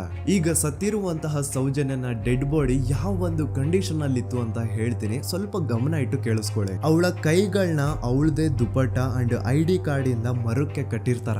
ಅವಳ ಬಾಡಿ ಎಲ್ಲ ನೇಕೆಡ್ ಇರುತ್ತೆ, ಮೈ ಮೇಲೆ ಸರಿಯಾದ ಬಟ್ಟೆ ಇರಲ್ಲ, ಮೈ ಮೇಲೆ ಮಲ್ಟಿಪಲ್ ಕಟ್ ಮಾರ್ಕ್ಸ್ ಇರುತ್ತೆ, ತುಂಬಾ ಜೋರಾಗಿ ಹೊಡೆದಿರುವಂತಹ ಗಾಯಗಳು ಮೈ ಮೇಲೆ ಎದ್ದು ಕಾಣಿಸ್ತಿರ್ತವೆ. ಅವಳ ರಿಪ್ಸ್ ಎದೆ ಭಾಗದ ಮೂಳೆಗಳೆಲ್ಲ ಮುರಿದು ಹೋಗ್ಬಿಟ್ಟಿರ್ತವೆ. And most brutal part is ಅವಳ ಯೋನಿ, ಅವಳ ಏನಿತ್ತು ಅದ್ರ ಒಳಗಡೆ 6 ಇಂಚ್ ಮಣ್ಣು ತುಂಬಿರ್ತಾರೆ. ಆ ಬಾಡಿ ಕಂಡೀಷನ್ ನ ನೋಡಿದಾದ್ಮೇಲೆ ಒಂದಂತೂ ತುಂಬಾ ಕ್ಲಿಯರ್ ಆಗಿ ಅರ್ಥ ಆಗುತ್ತೆ, ಅವಳನ್ನ ಯಾರೋ ತುಂಬಾ ಫೋರ್ಸ್ಫುಲಿ ಮಾಡಿ ನಂತರ ನಿರ್ದಯವಾಗಿ ಸಾಯಿಸಿದ್ದಾರೆ ಅಂತ. ಇಲ್ಲಿ ಕ್ರಿಮಿನಲ್ಸ್ ನ ಬುದ್ಧಿವಂತಿಕೆ ನೋಡಿ ಪೊಲೀಸ್ ಅವ್ರಿಗೆ ಏನೂ ಸುಳಿವು ಸಿಗ್ಬಾರ್ದು ಅಂತ ಅವಳ ಯೋನಿ ಒಳಗಡೆ 6 ಇಂಚ್ ಅಷ್ಟು ಮಣ್ಣು ತುಂಬ ಹೋಗಿರ್ತಾರೆ. ಸೊ ದೆನ್ ಪೊಲೀಸ್ ಅವ್ರಿಗೆ ವಿಷಯ ಗೊತ್ತಾಗುತ್ತೆ. ಅವರು ಸ್ಪಾಟ್ ಗೆ ಬಂದು ಸೌಜನ್ಯನ ಬಾಡಿನ ರಿಕವರ್ ಮಾಡಿ ಆ ಒಂದು ಸ್ಪಾಟ್ ನ ಕಂಪ್ಲೀಟ್ ಸೀಸ್ ಮಾಡ್ತಾರೆ. ಒಬ್ಳು ಸಾಮಾನ್ಯ ಮಿಡಲ್ ಕ್ಲಾಸ್ ಹುಡುಗಿ, ಒಬ್ಳು ವೆರಿ ಬ್ರೈಟ್ ಸ್ಟೂಡೆಂಟ್ ನ ಈ ಮಟ್ಟಿಗೆ ಇಷ್ಟು ನಿರ್ದಯವಾಗಿ ಸಾಯಿಸಿರೋದು ಯಾರು? ಇನ್ ಕೇಸ್ ಏನಾದ್ರೂ ಈ ಕ್ರೈಮ್ ಮಾಡಿದವನು ಸಿಕ್ಕಿ ಬಿದ್ರೆ ಅವನ್ನ ಸುಮ್ನೆ ಬಿಡಬಾರ್ದು ಅಂತ ಜನ ಆಕ್ರೋಶ ವ್ಯಕ್ತಪಡಿಸ್ತಾರೆ. ಅಂಡ್ ಗೆಸ್ ವಾಟ್, ನಮ್ ಪೊಲೀಸ್ ಅವರು ಇಷ್ಟೊಂದು ಫಾಸ್ಟ್ ಆಗಿ ಇನ್ವೆಸ್ಟಿಗೇಷನ್ ಕಂಪ್ಲೀಟ್ ಮಾಡ್ತಾರೆ ಅಂತ ನಾನಂತೂ ಎಕ್ಸ್ಪೆಕ್ಟ್ ಮಾಡಿರ್ಲಿಲ್ಲ. ಅಂಡ್ ಈವನ್ ಈ ಒಂದು ವಿಷಯದಿಂದ ಊರಿನ ಜನನು ಶಾಕ್ ಆಗ್ತಾರೆ. ಸೌಜನ್ಯ ಬಾಡಿ ಸಿಕ್ಕಿದ್ದ ನೆಕ್ಸ್ಟ್ ದಿನ ಅಂದ್ರೆ 11 ಅಕ್ಟೋಬರ್ 2012 ಸಂಜೆ 5 ಗಂಟೆ ಹಾಗೆ ಯಾರು ಸೌಜನ್ಯನ ಪಂಡು ಮರ್ಡರ್ ಮಾಡಿದ್ನೋ ಆ ಕ್ರಿಮಿನಲ್ ಕೂಡ ಸಿಕ್ಕಿ ಬೀಳ್ತಾನೆ. ಈಗ ನೀವು ಥಿಂಕ್ ಮಾಡ್ಬೋದು, ಸೌಜನ್ಯನ ಯಾರು ಮರ್ಡರ್ ಮಾಡಿದ್ರು ಅಂಡ್ ಯಾರ ಕ್ರೈಮ್ ನ ಮಾಡಿದ್ರು ಅವನು ನೆಕ್ಸ್ಟ್ ದಿನಾನೇ ಸಿಕ್ಕಿ ಬಿದ್ದ. ಹಾಗಿದ್ರೆ ಈ ಕೇಸ್ ಯಾವಾಗ್ಲೂ ಕ್ಲೋಸ್ ಆಗ್ಬಿಡ್ಬೇಕಿತ್ತು. ಆದ್ರೂ ಸ್ಟಿಲ್ ಇವತ್ತಿನ ದಿನವರೆಗೂ ಯಾಕೆ ಈ ಕೇಸು ಪದೇ ಪದೇ ನ್ಯೂಸ್ ಅಲ್ಲಿ ಬರುತ್ತೆ ಅಂದ್ರೆ, ನಮ್ ದೂತ ಸಭೆಯ ಪ್ರಜೆಗಳೇ ರೆಡಿ ಆಗಿ, ಆರೋಪಿ ಸಿಕ್ಕಾದ್ಮೇಲೆ ಈ ಕೇಸು ಕ್ಲೋಸ್ ಆಗಿಲ್ಲ. ಆಕ್ಚುಲಿ ಈ ಕೇಸು ಓಪನ್ ಆಗಿದ್ದೆ ಈಗ. ನೋಡಿ, ಸೌಜನ್ಯನ ಬಾಡಿ ಸಿಕ್ಕಿದ್ದು ನೆಕ್ಸ್ಟ್ ದಿನ ಅಂದ್ರೆ 11 ಅಕ್ಟೋಬರ್ 2012. PSI ಯೋಗೇಶ್ ಅವರು ಯಾರನ್ನ ಈ ಕೇಸಲ್ಲಿ ಅರೆಸ್ಟ್ ಮಾಡಿದ್ರು ಅಂದ್ರೆ ಆತನ ಹೆಸರು ಬಂದು ಸಂತೋಷ್ ರಾವ್. 28-29 ವಯಸ್ಸಿರುವಂತಹ Santosh Rao first of all ಧರ್ಮಸ್ಥಳದವನು ಅಲ್ವೇ ಅಲ್ಲ, ಅವನು ಶೃಂಗೇರಿ ಅವನು. ಸಂತೋಷ್ ರಾವ್ ನ ತಂದೆ ಸ್ಕೂಲ್ ಟೀಚರ್ ಅಂಡ್ ತಾಯಿ ಹೌಸ್ ವೈಫ್. ಸಂತೋಷ್ ಮೊದ್ಲಿಂದನೂ ಒಂದ್ ಸ್ವಲ್ಪ ಮೆಂಟಲಿ ಇಲ್ಲಿರೋದ್ರಿಂದ ಅವನಿಗೆ ವಿದ್ಯೆ ಬರಹ ಅನ್ನೋದು ತಲೆಗೆ ಹೋಗಿರಲ್ಲ. ಹಾಗಾಗಿ ಅವನು ಶೃಂಗೇರಿಯಲ್ಲಿ ಒಂದು ಹೋಟೆಲ್ ಅಲ್ಲಿ ಕೆಲಸ ಮಾಡ್ತಿರ್ತಾನೆ. ಮೆಂಟಲಿ ಅನ್ಸ್ಟೇಬಲ್ ಇದ್ರೂ ಸಹ ಈತನಿಗೆ ದೇವ್ರ ಮೇಲೆ ಬಹಳ ನಂಬಿಕೆ ಇರುತ್ತೆ. ಹಾಗಾಗಿ ತಿಂಗಳಿಗೆ ಒಮ್ಮೆ ಆದ್ರೂ, ಅಟ್ಲೀಸ್ಟ್ 2 ತಿಂಗಳಿಗೆ ಒಮ್ಮೆ ಆದ್ರೂ ಈತ ಯಾವ್ದಾದ್ರು ಒಂದು ಪುಣ್ಯಕ್ಷೇತ್ರಕ್ಕೆ ವಿಸಿಟ್ ಮಾಡಿ ಬರ್ತಿರ್ತಾನೆ. ಹಾಗೇನೆ ಈ ಸತಿನೂ ಸಹ ಈತ ಧರ್ಮಸ್ಥಳಕ್ಕೆ ಬಂದಿರ್ತಾನೆ. ಇವನು ಧರ್ಮಸ್ಥಳಕ್ಕೆ ಬಂದಿದ್ದು ದಿನಾಂಕ 9 ಅಕ್ಟೋಬರ್ 2012. ಈ ದಿನಾಂಕನ ಸ್ವಲ್ಪ ನೋಟ್ ಮಾಡಿ ಇಟ್ಕೊಳ್ಳಿ, ಯಾಕಂತಂದ್ರೆ ಮುಂದೆ ಈ ಕೇಸಲ್ಲಿ ಇದೇ ಮೇಜರ್ ಟರ್ನಿಂಗ್ ಪಾಯಿಂಟ್. ಸೊ ಸೌಜನ್ಯನ ಡೆತ್ ಆಗಿಂತ ಒಂದು ದಿನ ಹಿಂದೆ ಧರ್ಮಸ್ಥಳಕ್ಕೆ ಬಂದಿರುವಂತಹ ಸಂತೋಷ್ ರಾವ್ಗೆ ಎಲ್ಲೂ ಉಳ್ಕೊಳ್ಳಿಕ್ಕೆ ಹೋಟೆಲ್ ಅಲ್ಲಿ ಅಥವಾ ಲಾಡ್ಜ್ ಅಲ್ಲಿ ರೂಮ್ ಸಿಗಲ್ಲ. ರೀಸನ್ ಇಷ್ಟೇ, ಸಂತೋಷ್ ರಾವ್ ನೋಡ್ಲಿಕ್ಕೆ ಸ್ವಲ್ಪ ಮೆಂಟಲಿ ಅನ್ಸ್ಟೇಬಲ್ ಪರ್ಸನ್ ತರ ಇರ್ತಾನೆ. ಅವನ ಅವತಾರ, ಅವನ ವೇಷಭೂಷಣ ಅಷ್ಟು ಸರಿ ಇರಲ್ಲ. ಹಾಗಾಗಿ ಇವನ್ಗೆ ಯಾವುದೇ ಒಂದು ಹೋಟೆಲ್ ಅಲ್ಲಿ ಅಥವಾ ಲಾಡ್ಜ್ ಅಲ್ಲಿ ಎಲ್ಲಿನೂ ರೂಮ್ ಸಿಗಲ್ಲ. ಸೊ ಉಳ್ಕೊಳ್ಳೋಕೆ ಜಾಗ ಸಿಗದೆ ಇವನೇನ್ ಮಾಡ್ತಾನೆ, ಅಲ್ಲೇ ಹತ್ರದಲ್ಲಿರುವಂತಹ ಬಾಹುಬಲಿ ಬೆಟ್ಟಕ್ಕೆ ಹೋಗಿ ಅಲ್ಲಿರುವಂತಹ ಬಾಹುಬಲಿ ಸ್ಟ್ಯಾಚು ಹತ್ರನೇ ಆಶ್ರಯ ತಗೊಳ್ತಾನೆ. ಅಂಡ್ 1-2 ದಿನ ಅವನು ಅಲ್ಲೇ ಉಳ್ಕೋತಾನೆ ಕೂಡ. ಡೇ ಟೈಮ್ ಅಲ್ಲಿ ಧರ್ಮಸ್ಥಳಕ್ಕೆ ಬಂದು ಧರ್ಮಸ್ಥಳ ಶ್ರೀ ಮಂಜುನಾಥ ದೇವಸ್ಥಾನದಲ್ಲಿದ್ದು ಅಲ್ಲೇ ಪ್ರಸಾದ ಊಟ ಎಲ್ಲ ಮಾಡಿ ನಂತರ ನೈಟ್ ಆಗ್ತಿದ್ದಂಗೆ ಬಾಹುಬಲಿ ಬೆಟ್ಟಕ್ಕೆ ಹೋಗಿ ಆ ಸ್ಟ್ಯಾಚು ಹತ್ರನೇ ಮಲ್ಕೊಳ್ತಿರ್ತಾನೆ. ಸೊ ಒಂದು ದಿನ ಅಂದ್ರೆ 11 ಅಕ್ಟೋಬರ್ 2012 ಸಂಜೆ 5 ಗಂಟೆ ಹಾಗೆ ಈ ಸಂತೋಷ್ ರಾವ್ ತನ್ನ ಪಾಡಿಗೆ ತಾನು ಆ ಬೆಟ್ಟದ ಮೇಲೆ ಕೂತ್ಕೊಂಡು ಸೀನರೀಸ್ ನ ಎಂಜಾಯ್ ಮಾಡ್ತಾ ಇರಬೇಕಾದ್ರೆ ಯಾರೋ ಅದೇ ಊರಿನ 5 ಜನ ಕಿಡಿಗೇಡಿಗಳು ಬಂದು ಇವನ್ ಹತ್ರ ಜಗಳ ತೆಗಿತಾರ.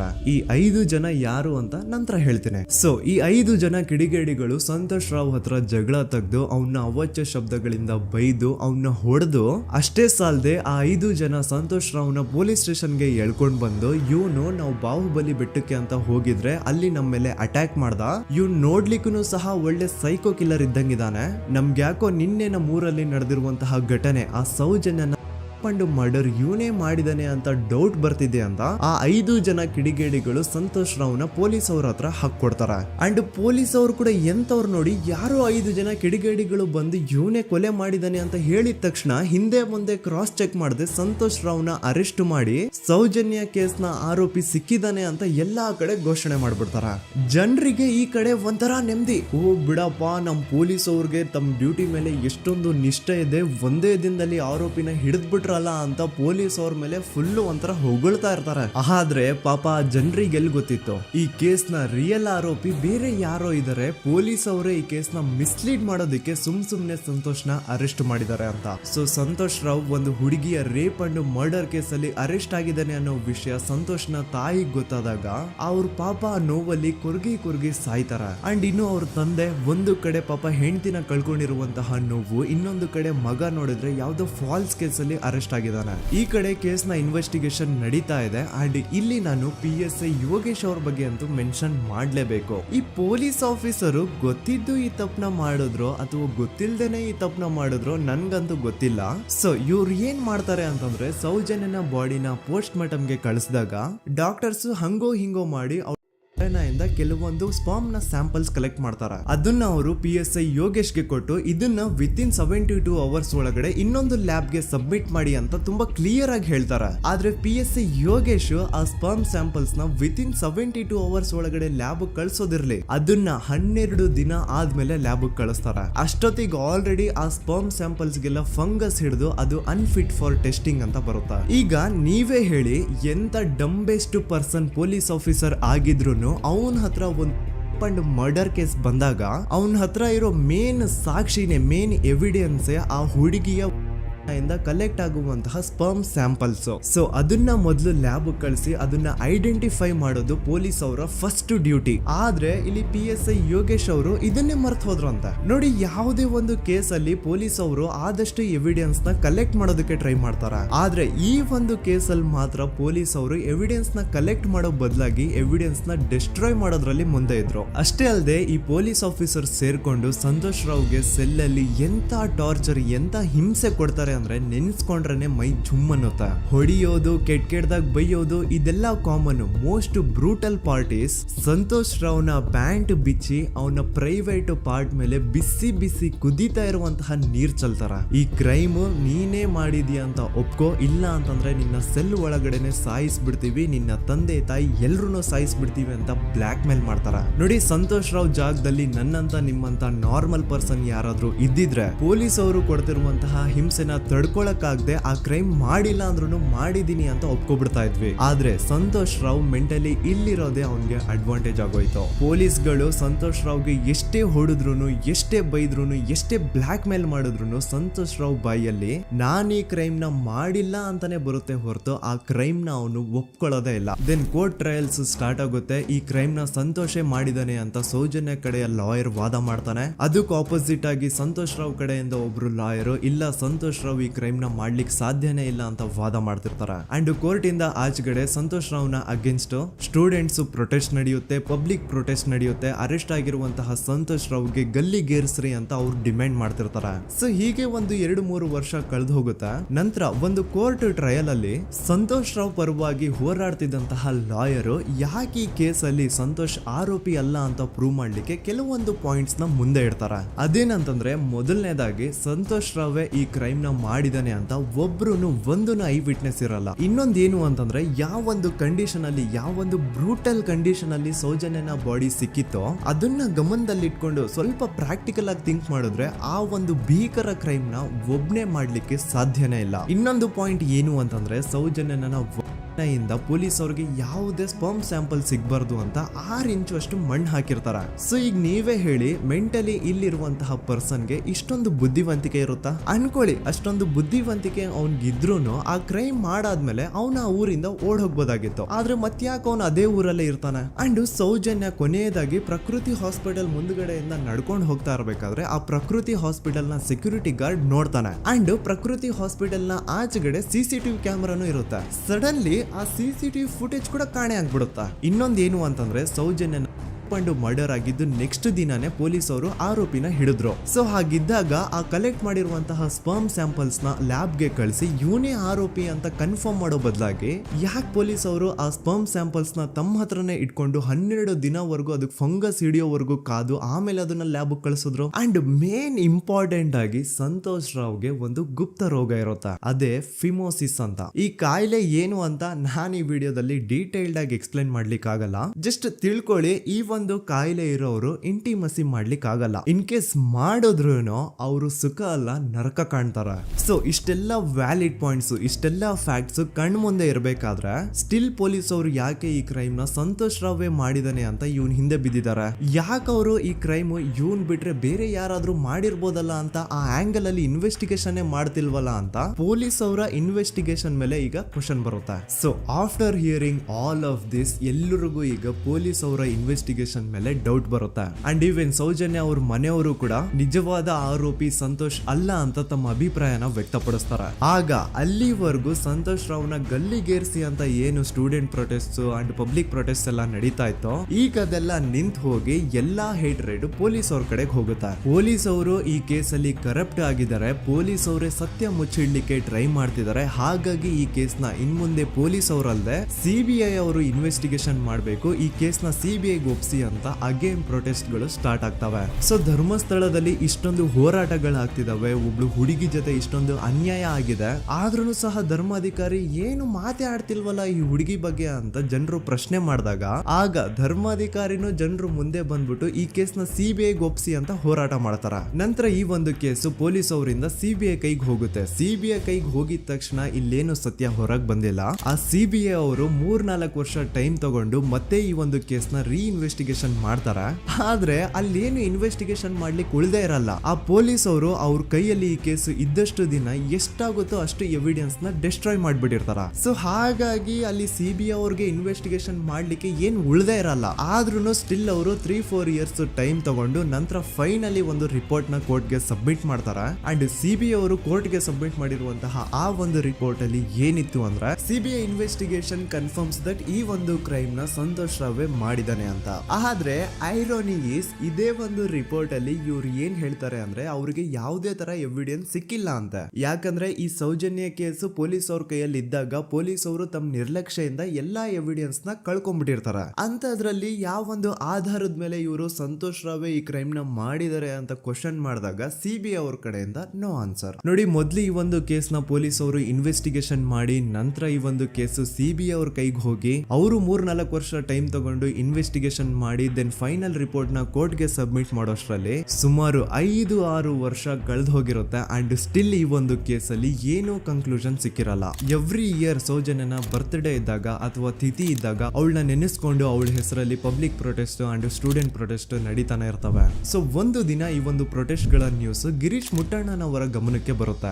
ಯಾರು ಈ ಗಿರೀಶ್ ಮುಟ್ಟಣ್ಣನವರ ಅಂದ್ರೆ ಇವರು very honest X police man. ನೀವು ನಂಬಲ್ಲ, ಇವ್ರು ಪೊಲೀಸ್ ಆಫೀಸರ್ ಇದ್ದಾಗ ಪಬ್ಲಿಕ್ ಅಲ್ಲಿ ಒಬ್ಬ MLA ಹೊಡೆದಿರ್ತಾರ. ಅಷ್ಟೇ ಅಲ್ಲ, ಪೊಲೀಸ್ ಡಿಪಾರ್ಟ್ಮೆಂಟ್ ಅಲ್ಲಿ ಕರಪ್ಷನ್ ಇದೆ, ಕರಪ್ಷನ್ ಇದ್ದಿದ್ ಕಡೆ ನಾನ್ ಇರಲ್ಲ ಅಂತ ಹೇಳ್ಬಿಟ್ಟು ತಮ್ಮ ಪೊಲೀಸ್ ಡ್ಯೂಟಿನ ಬಿಟ್ಬಿಟ್ಟು ಈಗ ಸಮಾಜದಲ್ಲಿ ಏನೇ ಅನ್ಯಾಯ ಆಗಿದ್ರು ಅದ್ರ ಅಗೇನ್ಸ್ಟ್ ವಾಯ್ಸ್ ರೈಸ್ ಮಾಡ್ತಿದಾರ. ಸೊ ಈ ಗಿರೀಶ್ ಮುಟ್ಟಣ್ಣನವರಿಗೆ ಸೌಜನ್ಯ ಕೇಸ್ ಬಗ್ಗೆ ಗೊತ್ತಾದಾಗ ಅವ್ರಿಗೆ ಈ ಕೇಸು ತುಂಬಾನೇ ಕಾಡುತ್ತೆ. ಅಲ್ಲ, ಇಷ್ಟೊಂದು ವರ್ಷಗಳಾಗೋಯ್ತು ಆ ಹುಡುಗಿ ಜೊತೆ ಅನ್ಯಾಯ ಆಗಿ, ಸ್ಟಿಲ್ ಈ ಒಂದು ಕೇಸ್ ನ ಕನ್ಕ್ಲೂಷನ್ ಸಿಕ್ತಿಲ್ವಲ್ಲ, ಏನ್ ನಡೀತಿದೆ ಧರ್ಮಸ್ಥಳದಲ್ಲಿ ಅರ್ಥ ಆಗ್ತಿಲ್ವಲ್ಲ ಅಂತ ಈ ಗಿರೀಶ್ ಅವರು ತಮ್ಮ ಹಳೆ ಪೊಲೀಸ್ ಕಾಂಟ್ಯಾಕ್ಟ್ಸ್ ನ ಯೂಸ್ ಮಾಡ್ಕೊಂಡು ಆ ಸೌಜನ್ಯ ಕೇಸ್ ಫೈಲ್ ನ ಒಂದು ಕಾಪಿನ ತಮ್ಮ ಹತ್ರ ತರಿಸ್ಕೋತಾರ. ಆ ಒಂದು ಕೇಸ್ ಫೈಲ್ ಅಲ್ಲಿ ಸೌಜನ್ಯ ಬಗ್ಗೆ ಅಷ್ಟೇ ಅಲ್ಲದೆ ಸಂತೋಷ್ ರಾವ್ ಬಗ್ಗೆನೂ ಇನ್ಫಾರ್ಮೇಶನ್ ಇರುತ್ತೆ. ಅಂಡ್ ಗಿರೀಶ್ ಅವರು ಸಂತೋಷ್ ಬಗ್ಗೆ ಇರುವಂತಹ ಇನ್ಫಾರ್ಮೇಶನ್ ನೋಡ್ತಾ ಇರ್ಬೇಕಾದ್ರೆ ಅವರು ಒಂದು ವಿಷಯನ ನೋಟಿಸ್ ಮಾಡ್ತಾರ. ಅದೇನಂತಂದ್ರೆ ಪೊಲೀಸ್ ಅವರು ಸಂತೋಷ್ ರಾವ್ನ ಬರೀ ಸೌಜನ್ಯ ಕೇಸಲ್ಲಿ ಒಂದೇ ಫಿಟ್ ಮಾಡಿರಲ್ಲ, ಸೌಜನ್ಯ ಸಾಯೋಕ್ಕಿಂತ 20 ದಿನ ಹಿಂದೆ ಧರ್ಮಸ್ಥಳದಲ್ಲೇ ನಡೆದಿರುವಂತಹ ಒಂದು ಕ್ರೈಮ್ ಅಲ್ಲಿನೂ ಸಹ ಸಂತೋಷ್ ರಾವ್ ಆರೋಪಿ ಅಂತ ಮೆನ್ಷನ್ ಮಾಡಿರ್ತಾರ. ಸೊ ಸೌಜನ್ಯ ಕೇಸ್ ಬಿಟ್ಟು ಆ ಇನ್ನೊಂದು ಕೇಸ್ ಯಾವುದು, ಅದಕ್ಕೂ ಸಂತೋಷ್ಗೂ ಏನ್ ಸಂಬಂಧ, ಅದ್ರಲ್ಲಿ ಯಾಕೆ ಸಂತೋಷ್ನ ಪೊಲೀಸ್ ಅವರು ಫಿಟ್ ಮಾಡಿದ್ರು ಅಂತ ಪ್ರತಿಯೊಂದು ಹೇಳ್ತೀನಿ. ಆದ್ರೆ ನಾನಿಲ್ಲಿ ಯಾರ್ದು ರಿಯಲ್ ನೇಮ್ಸ್ ನ ಬಳಸಲ್ಲ. ಯಾಕಂದ್ರೆ ಮುಂದೆ ಕೇಸಲ್ಲಿ ತುಂಬಾ ದೊಡ್ಡ ಪವರ್ಫುಲ್ ವ್ಯಕ್ತಿಗಳ ಹೆಸರುಗಳು ಬರ್ತವೆ. ಅಂಡ್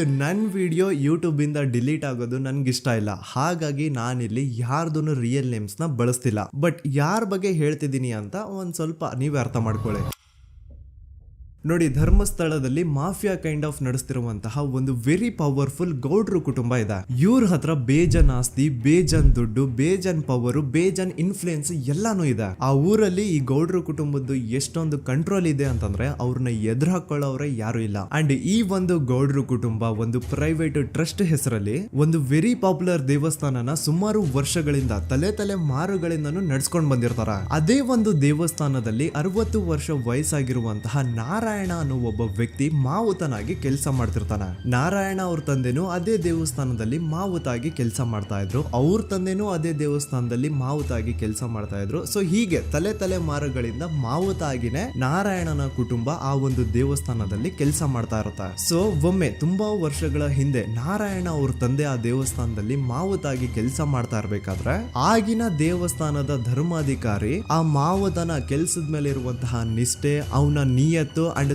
ತಲೆಮಾರುಗಳಿಂದ ಅವರು ದೇವಸ್ಥಾನಕ್ಕೆ ಸಲ್ಲಿಸ್ತಿರುವಂತಹ ಸೇವೆನ ಮೆಚ್ಚಿ ಆ ಧರ್ಮಾಧಿಕಾರಿ ಆ ನಾರಾಯಣ ಅವ್ರ ತಂದೆ ಆ ಮಾವುತನಿಗೆ ಒಂದು ಜಮೀನ್ ಕೊಡ್ತಾರೆ ಆಸ್ ಎ ಗಿಫ್ಟ್ ಆಗಿ. ಸೊ ಈಗ ಫ್ಲಾಶ್ ಬ್ಯಾಕ್ ಇಂದ ಒಂದ್ ಸ್ವಲ್ಪ ಮುಂದೆ ಬರುವ 2010-11ರಲ್ಲಿ ಯಾವೊಂದು ಜಮೀನ ಆಗಿನ ಧರ್ಮಾಧಿಕಾರಿ ನಾರಾಯಣ ಅವ್ರ ತಂದೆಗೆ ಆಸ್ ಎ ಗಿಫ್ಟ್ ಆಗಿ ಕೊಟ್ಟಿದ್ರು, ಈಗ ನಾರಾಯಣ ಅವ್ರ ತಂದೆ ಸತ್ ಹೋಗಿ ಆ ಒಂದು ಜಮೀನು ನಾರಾಯಣ ಹೆಸರಿಗೆ ಆಗಿರುತ್ತೆ. ಅಂಡ್ ಆಗಷ್ಟೇ ಗೊತ್ತಾಗುತ್ತೆ ಆ ಜಮೀನ ವೆರಿ ಆಪೋಸಿಟ್ ಒಂದು ದೊಡ್ಡ ಹೈವೇ ಬರ್ತಿದೆ ಅಂಡ್ ಅದರಿಂದ ಜಮೀನ ರೇಟು 10 ಪಟ್ಟು ಜಾಸ್ತಿ ಆಗುತ್ತೆ ಅಂತ. ಸೊ ಈ ವಿಷಯ ಗೊತ್ತಾಗಿ ನೋಡಿ ದಾನ ಮಾಡದಂತಹ ಧರ್ಮಾಧಿಕಾರಿ ಅಂತೂ ಸತ್ ಹೋದ್ರು, ಆದ್ರೆ ಅವ್ರ ಮುಂದಿನ ಪೀಳಿಗೆ ಅವ್ರಿಗೆ ಈ ಜಮೀನ್ ಮೇಲೆ ಕಣ್ಬಿದ್ದು ನಾರಾಯಣ ಅವ್ರ ಹತ್ರ ಆ ಜಾಗನ ವಾಪಸ್ ಕೇಳ್ತಾರ. ಆದ್ರೆ ನಾರಾಯಣ ಕೊಡಲ್ಲ. ಇಲ್ಲ ನಾನ್ ಯಾಕೆ ಕೊಡ್ಲಿ, ನಮ್ ತಂದೆಯಿಂದ ಸಿಕ್ಕಿರುವಂತಹ ಜಮೀನ್ ಇದು, ನಮ್ ತಂದೆಯ ಕೊನೆ ಗುರುತು ಇದು ನನ್ನ ಹತ್ರ ಇರೋದು, ಸೊ ಇದನ್ನ ನಾನು ಯಾವುದೇ ಕಾರಣಕ್ಕೂ ಬಿಟ್ಕೊಡಲ್ಲ ಅಂತ ಆ ಗೌಡ್ರು ಕುಟುಂಬನ ನಾರಾಯಣ ಎದುರು ಹಾಕೋತಾರ. ಆಗ ಗೌಡ್ರು ಕುಟುಂಬದವ್ರಿಗೆ ಕೋಪ ಬಂದು ಅವ್ರೇನ್ ಮಾಡ್ತಾರೆ ಅಂದ್ರೆ ನಾರಾಯಣ ಮನೆಗೆ ನೀರಿನ ಸಪ್ಲೈ ಇರುತ್ತಲ್ವಾ ಅದನ್ನ ಬಂದ್ ಮಾಡ್ತಾರ, ಎಲೆಕ್ಟ್ರಿಸಿಟಿ ಸಪ್ಲೈನು ಕಟ್ ಆಫ್ ಮಾಡ್ತಾರ, ಊರಲ್ಲಿರುವಂತಹ ಎಲ್ಲಾ ಚರಂಡಿಗಳನ್ನ ಕ್ಲೀನ್ ಮಾಡಿ ಆ ಕಸ ಏನಿರುತ್ತೋ ಅದನ್ನ ತಂದು ನಾರಾಯಣ ಮನೆ ಮುಂದೆ ಹಾಕ್ತಾರ. ಇಷ್ಟೇ ಅಲ್ಲ, ನಾರಾಯಣ ಅವ್ರ ಹೆಂಡತಿ ಮಕ್ಕಳು ಎಲ್ಲಾದ್ರೂ ಆಚೆ ಹೋಗ್ತಾ ಬರ್ತಾ ಇದ್ರೆ ಅವ್ರನ್ನ ಕೆಟ್ಟದಾಗ ಬೈಯೋದು, ಹೊಡ್ಕೊಳ್ಳೋದು, ಬಡ್ಕೊಳ್ಳೋದೆಲ್ಲ ಮಾಡ್ತಿರ್ತಾರ. ಇಷ್ಟೆಲ್ಲ ಆಗ್ತಾ ಇದ್ರು ಸ್ಟಿಲ್ ನಾರಾಯಣ ಮಾತ್ರ ಆ ಜಾಗನ ಬಿಟ್ಕೊಡಲ್ಲ. ಆ ಜಾಗದ್ಗೋಸ್ಕರ ನೀನ್ ಬೇಕಿದ್ರೆ ಇದನ್ನೆಲ್ಲ ಸಹಿಸ್ಕೊಂಡಿರಪ್ಪ, ನಮ್ ಕೈಲಂತೂ ಆಗಲ್ಲ ಅಂತ ನಾರಾಯಣನ ಹೆಂಡತಿ ಮಕ್ಕಳು ಅವನ್ನ ಬಿಟ್ಟು ಬೇರೆ ಊರಿಗೆ ಹೋಗ್ಬಿಡ್ತಾರ. ಈಗ ಮನೆಯಲ್ಲಿ ನಾರಾಯಣ ಅಂಡ್ 45 ವರ್ಷ ವಯಸ್ಸಿರುವಂತಹ ನಾರಾಯಣ ಅವ್ರ ತಂಗಿ ಯಮುನಾ ಅವ್ರು ಮಾತ್ರ ಇಬ್ರೇ ಇರ್ತಾ ಇದ್ರು. ಸೊ ಒಂದೊಳ್ಳೆ ಅವಕಾಶ ನೋಡ್ಕೊಂಡು 21 ಸೆಪ್ಟೆಂಬರ್ 2012 ಮನೆಯಲ್ಲಿ ನಾರಾಯಣ ಹಾಗೂ ಯಮುನಾ ಇರ್ಬೇಕಾದ್ರೆ ಯಾರೋ ಮನೆ ಒಳಗಡೆ ನುಗ್ಗಿ ನಾರಾಯಣನ್ಗೆ ಹೊಡೆದು ಯಮುನಾಗೂ ಸಹ ಹೊಡೆದು ನಂತರ ಅವಳು ಮಾಡಿ ದೆನ್ ನಾರಾಯಣ ಹಾಗೂ ಯಮುನನ ತಲೆನ ಒಂದು ರುಬ್ಬೋ ಗುಂಡಿಂದ ಚಚ್ಚಿ ಸಾಯಿಸ್ಬಿಡ್ತಾರ. ಈ ಕೊಲೆ ಆಗಿದ್ದು ಕಳ್ಳತನಗೋಸ್ಕರ ಅಂತ ಪೊಲೀಸ್ ಅವರು ತಮ್ಮ ರಿಪೋರ್ಟ್ ಅಲ್ಲಿ ಬರೀತಾರ. ಆದ್ರೆ ಪಾಯಿಂಟ್ ಏನ್ ಗೊತ್ತಾ, ಆ ಮನೇಲಿ ಒಂದ್ ಸ್ವಲ್ಪನೂ ಹಣ ಆಗ್ಲಿ ಅಥವಾ ಬಂಗಾರ ಆಗ್ಲಿ ಕಳ್ಳತನ ಆಗಿರಲ್ಲ. ಕಳ್ಳತನ ಆಗಿರೋದು ಕೇವಲ ಆ ಮೇನ್ ರೋಡ್ ಅಲ್ಲಿ ಇದ್ದಂತಹ ಪ್ರಾಪರ್ಟಿ ಪೇಪರ್ಸ್.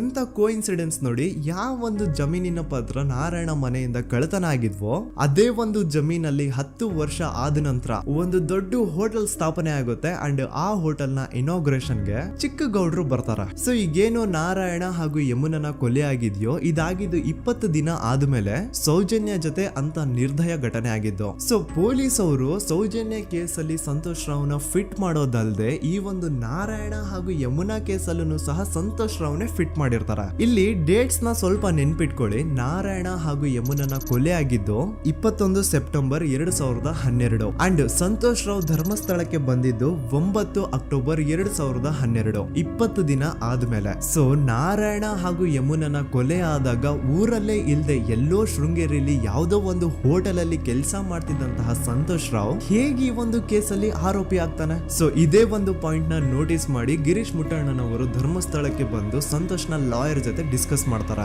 ದೆನ್ ಫೈನಲಿ ಏನೂ ತಪ್ಪು ಮಾಡದೆ ಸುಳ್ಳು ಆರೋಪಗಳಿಂದ ಕರಪ್ಟ್ ಪೊಲೀಸ್ ಆಫೀಸರ್ಸ್ ನ ಮಿಸ್ಲೀಡಿಂಗ್ ಇನ್ವೆಸ್ಟಿಗೇಷನ್ ಇಂದ ಸಂತೋಷ್ ರಾವ್ ತನ್ನ ಜೀವನದ 8-10 ವರ್ಷನ ಜೈಲಲ್ಲಿ ಕಳೆದು ಫೈನಲಿ ರಿಲೀಸ್ ಆಗ್ತಾನೆ.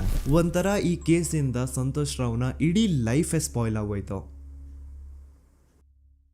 ಈಗ ಸಂತೋಷ್ ರಾವ್ ರಿಯಲ್ ಆರೋಪಿ ಅಲ್ಲ ಅಂತ ಕೋರ್ಟ್ ಅಲ್ಲಿ ಪ್ರೂವ್ ಆಯ್ತು. ಹಾಗಿದ್ರೆ ರಿಯಲ್ ಆರೋಪಿ ಯಾರು? ಪೊಲೀಸ್ ಅವರು ಯಾಕೆ ಕೇಸಲ್ಲಿ ಇಷ್ಟೊಂದು ಅನ್ಫೇರ್ ಇನ್ವೆಸ್ಟಿಗೇಷನ್ ಮಾಡಿದ್ರು? ಯಾರ ರಿಯಲ್ ಹೆಸರನ್ನ ಮುಚ್ಚಿಡ್ಲಿಕ್ಕೆ ಪೊಲೀಸ್ ಆಫೀಸರ್ಸ್ ಈ ಒಂದು ಕೇಸಲ್ಲಿ ಸಂತೋಷ್ ರಾವ್ನ ಸಿಗ್ಹಾಕ್ಸಿದ್ರು? ಇದೆಲ್ಲ ಥಿಂಕ್ ಮಾಡ್ತಾ ಹೋದ್ರೆ ನೋಡಿ ಆ ಊರಲ್ಲಿ ಆ ಪೊಲೀಸ್ ಆಫೀಸರ್ಸ್ಗೆ ಲಂಚ ಕೊಡೋಷ್ಟು, ಒಂದು ಪೊಲೀಸ್ ಇನ್ವೆಸ್ಟಿಗೇಷನ್ ನ ಸ್ಟಾಪ್ ಮಾಡೋಷ್ಟು ಅಥವಾ ಇನ್ವೆಸ್ಟಿಗೇಷನ್ ನ ಮಿಸ್ಲೀಡ್ ಮಾಡೋಷ್ಟು ಇನ್ಫ್ಲುಯೆನ್ಸ್ ಆಗ್ಲಿ, ಪವರ್ ಆಗ್ಲಿ ಅಥವಾ ಮನಿ ಆಗ್ಲಿ ಊರಿನ ಗೌಡ್ರು ಹತ್ರ ಮಾತ್ರ ಇದ್ದಿದ್ದು. ಸೊ ಈಗ ಸಂಶಯದ ಮುಳ್ಳು ಗೌಡ್ರು ಕಡೆ ತಿರುಗುತ್ತಾ ನೋಡಿ. ಪೊಲೀಸ್ ಅವರು ಸುಮ್ನೆ ಸಂತೋಷ್ ರಾವ್ನ ನಾರಾಯಣ ಹಾಗೂ ಯಮುನಾ ಕೇಸಲ್ಲಿ ಫಿಟ್ ಮಾಡಿದ್ರು. ಈಗ ಆ ಒಂದು ಕೊಲೆ ಪ್ರಕರಣಕ್ಕೂ ಸಂತೋಷ್ ರಾವ್ಗೂ ಏನು ಸಂಬಂಧನೇ ಇರಲಿಲ್ಲ. ಹಂಗೆ ಥಿಂಕ್ ಮಾಡಿ ನಾರಾಯಣ ಸತ್ರೆ ಅಥವಾ ಅವನ ತಂಗಿ ಯಮುನಾ ಸತ್ರೆ ಯಾರಿಗ ಅಡ್ವಾಂಟೇಜ್ ಆಗುತ್ತೆ? ಊರಿನ ಗೌಡ್ರಿಗೆ, ಯಾಕಂದ್ರೆ ಅವ್ರಿಗೆ ಜಮೀನ್ ಸಿಗುತ್ತಾ. ಸೊ ಈಗ ನಾರಾಯಣ ಹಾಗೂ ಯಮುನಾ ಕೇಸಲ್ಲಿ ಸಂತೋಷ್ ರಾವ್ ಆರೋಪಿ ಅಲ್ಲ ಅಂತ ಪ್ರೂವ್ ಆದ್ಮೇಲೆ ಹಾಗಿದ್ರೆ ಆ ಕೊಲೆ ಮಾಡ್ದವ್ರು ಯಾರು ಅಂತ ಹಾಗೆ ಥಿಂಕ್ ಮಾಡಿದ್ರೆ ಗಿರೀಶ್ ಮುಟ್ಟಣ್ಣನವರಿಗೆ ಆ ಊರಿನ ಗೌಡ್ರ ಮೇಲೆ ಡೌಟ್ ಬರುತ್ತೆ. ಅದೇ ಒಂದು ಡೌಟ್ ಅಲ್ಲಿ ಗಿರೀಶ್ ಮುಟ್ಟಣ್ಣನವರು ಮಹೇಶ್ ತಿಮ್ರೊಡ್ಡಿ ಅಂತ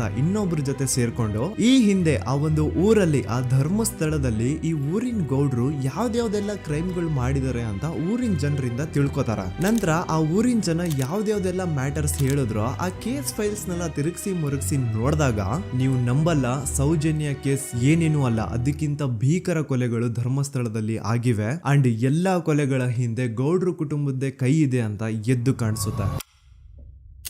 1977 ವೇದಾವಲ್ಲಿ ಕೇಸ್. ಅಂಡ್ ಈ ಒಂದು ಪ್ರೈವೇಟ್ ಸ್ಕೂಲು ಬೇರೆ ಯಾರ್ದು ಅಲ್ಲ, ಆ ಗೌಡ್ರು ಕುಟುಂಬದ್ದೇ. ಈ ಸ್ಕೂಲಲ್ಲಿ 1977 ಅಲ್ಲಿ ವೇದಾವಲ್ಲಿ ಅಂತ ಒಬ್ರು ಟೀಚರ್ ವರ್ಕ್ ಮಾಡ್ತಿರ್ತಾರ. ವೇದಾವಲ್ಲಿ ಆ ಟೀಚರ್ ಜಾಬ್ಗೆ ತುಂಬಾನೇ ಓವರ್ ಕ್ವಾಲಿಫೈಡ್. ಅವರ ಕ್ವಾಲಿಫಿಕೇಶನ್ಸ್ ನ ಗಮನದಲ್ಲಿ ಇಟ್ಕೊಂಡ್ರೆ ಅವ್ರಿಗೆ HM ಅಥವಾ ಪ್ರಿನ್ಸಿಪಲ್ ನ ಪೋಸ್ಟ್ ಸಿಗ್ಬೇಕು. ಆದ್ರೂ ಸಹ ವೇದಾವಲ್ಲಿ ಆಸ್ ಎ ಟೀಚರ್ ಆಗಿನೇ ಕೆಲಸ ಮಾಡ್ಕೊಂಡು ಹೋಗ್ತಿರ್ತಾರ.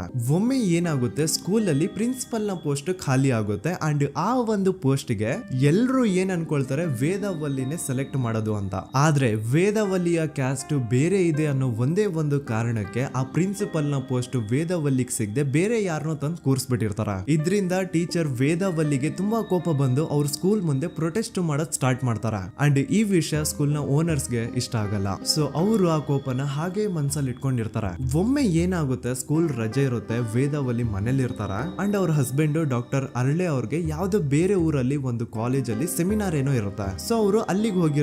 ಈಗ ಮನೇಲಿ ಇರೋದು ವೇದಾವಲ್ಲಿ ಒಂದೇ. ಇದೇ ಒಂದು ಅವಕಾಶನ ನೋಡ್ಕೊಂಡು ಯಾರೋ ವೇದಾವಲ್ಲಿ ಅವ್ರ ಮನೆಗೆ ನುಗ್ಗಿ ವೇದಾವಲ್ಲಿಗೆ ಹೊಡೆದು ನಂತರ ಅವ್ರನ್ನ ಜೀವಂತವಾಗಿ ಸುಟ್ಬಿಡ್ತಾರ. ಸ್ವಲ್ಪ ಹೊತ್ತು ನಂತರ ರಾತ್ರಿ ಆಗ್ತಿದ್ದಂಗೆ ಡಾಕ್ಟರ್ ಅರಳೆ ಅವರು ಮನೆಗೆ ವಾಪಸ್ ಬರ್ತಾರೆ ಅಂಡ್ ಮನೆ ಒಳಗಡೆ ಬಂದ್ ನೋಡಿದ್ರೆ ವೇದಾವಲ್ಲಿ ಅವರು ಸತ್ ಹೋಗಿ ಅವರ ಬಾಡಿ ಸುಟ್ ಹೋಗಿ ನೆಲದ ಮೇಲೆ ಬಿದ್ದಿದೆ. ಹೆಂಡತಿನ ಕಳ್ಕೊಂಡಿರುವಂತಹ ದುಃಖನ ಸೈಡ್ಗೆ ಇಟ್ಟು ಡಾಕ್ಟರ್ ಅರಳೆ ಅವರು ಮೊದ್ಲು ಪೊಲೀಸ್ ಸ್ಟೇಷನ್ಗೆ ಹೋಗ್ಬಿಟ್ಟು ನಮ್ ಮನೆಗೆ ನಾನು ಇಲ್ದೇ ಇರುವಂತಹ ಸಮಯನ ನೋಡ್ಕೊಂಡು ಯಾರೋ ಮನೆ ಒಳಗಡೆ ನುಗ್ಗಿ ನನ್ನ ಹೆಂಡತಿನ ಹೊಡೆದು ನಂತರ ಅವಳನ್ನ ತುಂಬಾ ಭೀಕರವಾಗಿ ಸಾಯಿಸಿದರೆ ಅಂತ ಪೊಲೀಸ್ ಅವ್ರಿಗೆ ರಿಪೋರ್ಟ್ ಕೊಡಕ್ ಹೋದ್ರೆ ಅಲ್ಲಿ ಪೊಲೀಸ್ ಅವರು ಉಲ್ಟಾ ಡಾಕ್ಟರ್ ಅರಳೆ ಮೇಲೆನೆ FIR ಬರ್ದು ನೀನೇ ನಿನ್ ಹೆಂಡತಿನ ಸಾಯಿಸಿದ್ಯಾ, ನಾಟಕ ಮಾಡಬೇಡ ಅಂತ ಅವ್ರನ್ನೇ ಅರೆಸ್ಟ್ ಮಾಡ್ಬಿಡ್ತಾರ. ನಂತರ 2-3 ವರ್ಷ ಜೈಲಲ್ಲೇ ಇದ್ದು ಡಾಕ್ಟರ್ ಅರಳೆ ಅವರು ತಮ್ಮ ಫ್ರೆಂಡ್ಸ್ ಅಂಡ್ ಫ್ಯಾಮಿಲಿ ಮೂಲಕ ಎವಿಡೆನ್ಸ್ ನೆಲ್ಲ ಕಲೆಕ್ಟ್ ಮಾಡಿಸಿ ತಾನ ಕೊಲೆನ ಮಾಡಿಲ್ಲ, ತಾನ್ ತನ್ನ ಹೆಂಡತಿನ ಸಾಯಿಸಿಲ್ಲ ಅಂತ ಕೋರ್ಟ್ ಅಲ್ಲಿ ಪ್ರೂವ್ ಮಾಡ್ಕೊಂಡು ಜೈಲಿಂದ ರಿಲೀಸ್ ಆಗ್ತಾರ. ಸೊ ಈಗ ಡಾಕ್ಟರ್ ಅರಳೆ ಅವರು ಈ ಒಂದು ಕ್ರೈಮ್ ನ ಮಾಡಿಲ್ಲ ಅಂತಂದ್ರೆ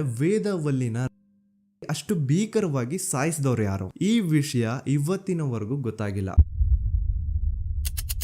1986 ಅಲ್ಲಿ ನಡೆದಂತಹ ಪದ್ಮಲತಾ ಕೇಸ್. ಪದ್ಮಲತಾ ಅವ್ರ ತಂದೆ ಕಮ್ಯುನಿಸ್ಟ್ ಪಾರ್ಟಿನ ಲೀಡರ್ ಇರ್ತಾರೆ. ಅವ್ರ ರಿಯಲ್ ನೇಮ್ ಏನು ಅಂತ ನಮಗ್ ಗೊತ್ತಾಗಿಲ್ಲ, ಬಟ್ ಈ ವಿಡಿಯೋದಲ್ಲಿ ಅವ್ರ ಹೆಸರು ಲಕ್ಷ್ಮಣ್ ಅಂತ ಅನ್ಕೊಳ್ಳಿ. ಸೊ ಕಮ್ಯುನಿಸ್ಟ್ ಪಾರ್ಟಿನ ಲೀಡರ್ ಇರುವಂತಹ ಲಕ್ಷ್ಮಣ್ ಅವ್ರಿಗೆ ಊರಲ್ಲಿ ತುಂಬಾನೇ ಸಪೋರ್ಟ್ ಇರುತ್ತೆ, ಊರಿನ ಜನರ ಫೇವ್ರೇಟ್ ಇರ್ತಾರೆ ಇವರು. ಅಂಡ್ ಅದೇ ವರ್ಷ ಅಂದ್ರೆ 1986 ಅಲ್ಲಿ ಪಂಚಾಯತ್ ಎಲೆಕ್ಷನ್ ಬೇರೆ ಇರುತ್ತೆ ಅಂಡ್ ಎಲ್ರಿಗೂ ಗೊತ್ತಿತ್ತು ಲಕ್ಷ್ಮಣೆ ಗೆಲ್ಲೋದು ಅಂತ. ಆ ಪಂಚಾಯತ್ ಎಲೆಕ್ಷನ್ ಅಲ್ಲಿ ಲಕ್ಷ್ಮಣ್ಣ ಆಪೋಸಿಟ್ ಗೌಡ್ರಿಗೆ ತುಂಬಾ ಬೇಕಾಗಿರೋರು ಒಬ್ರು ನಿಂತಿರ್ತಾರ ಅಂಡ್ ಅವ್ರಿಗೂ ಗೊತ್ತಿತ್ತು ಎಲೆಕ್ಷನ್ ಏನಾದ್ರು ಆದ್ರೆ ಲಕ್ಷ್ಮಣ ಎಲೆಕ್ಷನ್ ಅಲ್ಲಿ ಗೆಲ್ಲೋದು ಅಂತ. ಸೊ ಎಲ್ಲಿ ಸೋತೋಗ್ಬಿಡ್ತೀವೋ ಅನ್ನೋ ಭಯಕ್ಕೆ ಆ ಗೌಡ್ರು ಕಡೆ ಅವ್ರು ಏನ್ ಮಾಡ್ತಾರೆ, ಲಕ್ಷ್ಮಣ್ಣ ಅಪ್ರೋಚ್ ಮಾಡಿ ಮುಚ್ಕೊಂಡು ಈ ಪಂಚಾಯತ್ ಎಲೆಕ್ಷನ್ ಅಲ್ಲಿ ನಿನ್ ನಾಮಿನೇಷನ್ ನ ಕ್ಯಾನ್ಸಲ್ ಮಾಡು ಅಂತ ವಾರ್ನಿಂಗ್ ಕೊಡ್ತಾರ.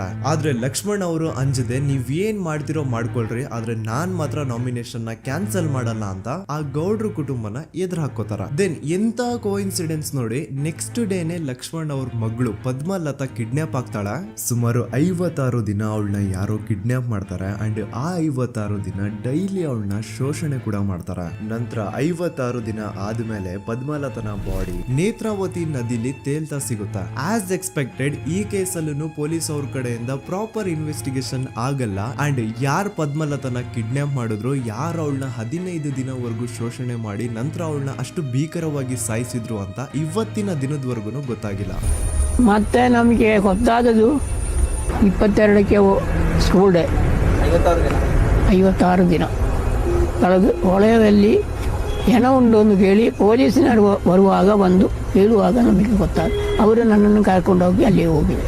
ಇನ್ನೊಂದು ಲಾಸ್ಟ್ ಕೇಸ್ ಇದೆ, ಇದು ಅರ್ಲಿ 2000 ಅಲ್ಲಿ ನಡೆದಿರೋದು. ಇವ್ರದ್ದು ಅಷ್ಟಾಗಿ ಡೀಟೇಲ್ಸ್ ನಾನು ಹೇಳಲ್ಲ, ಜಸ್ಟ್ ಮೇಲ್ ಹೇಳ್ತೀನಿ. 2000 ಇಸ್ವಿಯಲ್ಲಿ ಧರ್ಮಸ್ಥಳದಲ್ಲಿ 2 ಫಿನಾನ್ಸ್ ಬ್ಯಾಂಕ್ ಇರ್ತಾವೆ. ಒಂದು ಅಗೇನ್ ರಿಯಲ್ ನೇಮ್ ತಗೊಳ್ಳೋದು ಬೇಡ, ಲೈಕ್ ಜಸ್ಟ್ ಸಹಕಾರ ಗ್ರಾಮೀಣ ಬ್ಯಾಂಕ್ ಅನ್ಕೊಳ್ಳಿ. ಅಂಡ್ ಇನ್ನೊಂದು ಬಂದ್ಬಿಟ್ಟು ಫೈನಾನ್ಸ್ ಪ್ರೈವೇಟ್ ಲಿಮಿಟೆಡ್ ಬಂದು ಗೌಡ್ರು ಕುಟುಂಬ ಅವ್ರಿಗೆ ಸೇರಿದ್ದು. ಆ ಕಡೆ ಇವ್ರ ಆಪೋಸಿಟ್ ಏನದು ಗ್ರಾಮೀಣ ಬ್ಯಾಂಕ್ ಇತ್ತು, ಅದರಲ್ಲಿ ಒಬ್ಬ ಮ್ಯಾನೇಜರು ಬಡವ್ರಿಗೆ ಸಹಾಯ ಆಗ್ಲಿ ರೈತರಿಗೆ ಸಹಾಯ ಆಗ್ಲಿ ಅಂತ ತುಂಬಾ ಕಡಿಮೆ ಬಡ್ಡಿಗೆ ಲೋನ್ ಕೊಡ್ತಿರ್ತಾನೆ. ಇದರಿಂದಾಗಿ ಧರ್ಮಸ್ಥಳದಲ್ಲಿ ಆಲ್ಮೋಸ್ಟ್ ಎಲ್ಲಾ ಕಸ್ಟಮರ್ಸ್ ಆ ಗ್ರಾಮೀಣ ಬ್ಯಾಂಕ್ ಕಡೆಗೆ ಹೋಗ್ತಿರ್ತಾರೆ, ಪ್ರೈವೇಟ್ ಲಿಮಿಟೆಡ್ ಕಡೆಗೆ ಯಾರು ಬರ್ತಿರಲ್ಲ. ಇದರಿಂದ ಗೌಡ್ರಿಗೆ ಲಾಸ್ ಆಗ್ತಿರುತ್ತ. ಸೊ ಅವ್ರೇನ್ ಮಾಡ್ತಾರೆ, ಆ ಗ್ರಾಮೀಣ ಬ್ಯಾಂಕ್ ನ ಮ್ಯಾನೇಜರ್ ಏನಿದ್ನೋ ಅವನ್ಗೆ ಒಂದು ಸ್ವೀಟ್ ವಾರ್ನಿಂಗ್ ಕೊಡ್ತಾರ. ಮುಚ್ಕೊಂಡು ಇನ್ಮೇಲೆಯಿಂದ ನಿನ್ ಲೋನ್ಸ್ ಕೊಡೋದನ್ನ ನಿಲ್ಸ್ಬಿಡು. ಇನ್ ಕೇಸ್ ಲೋನ್ ಕೊಟ್ರು ನಾವ್ ಯಾವ ಇಂಟ್ರೆಸ್ಟ್ ರೇಟ್ ಗೆ ಲೋನ್ ನ ಕೊಡ್ತಾ ಇದೀವೋ ಅದೇ ರೇಟ್ ಗೆ ನೀನು ಕೊಡುವ ಅಂತ ಫೋರ್ಸ್ ಮಾಡ್ತಾರ.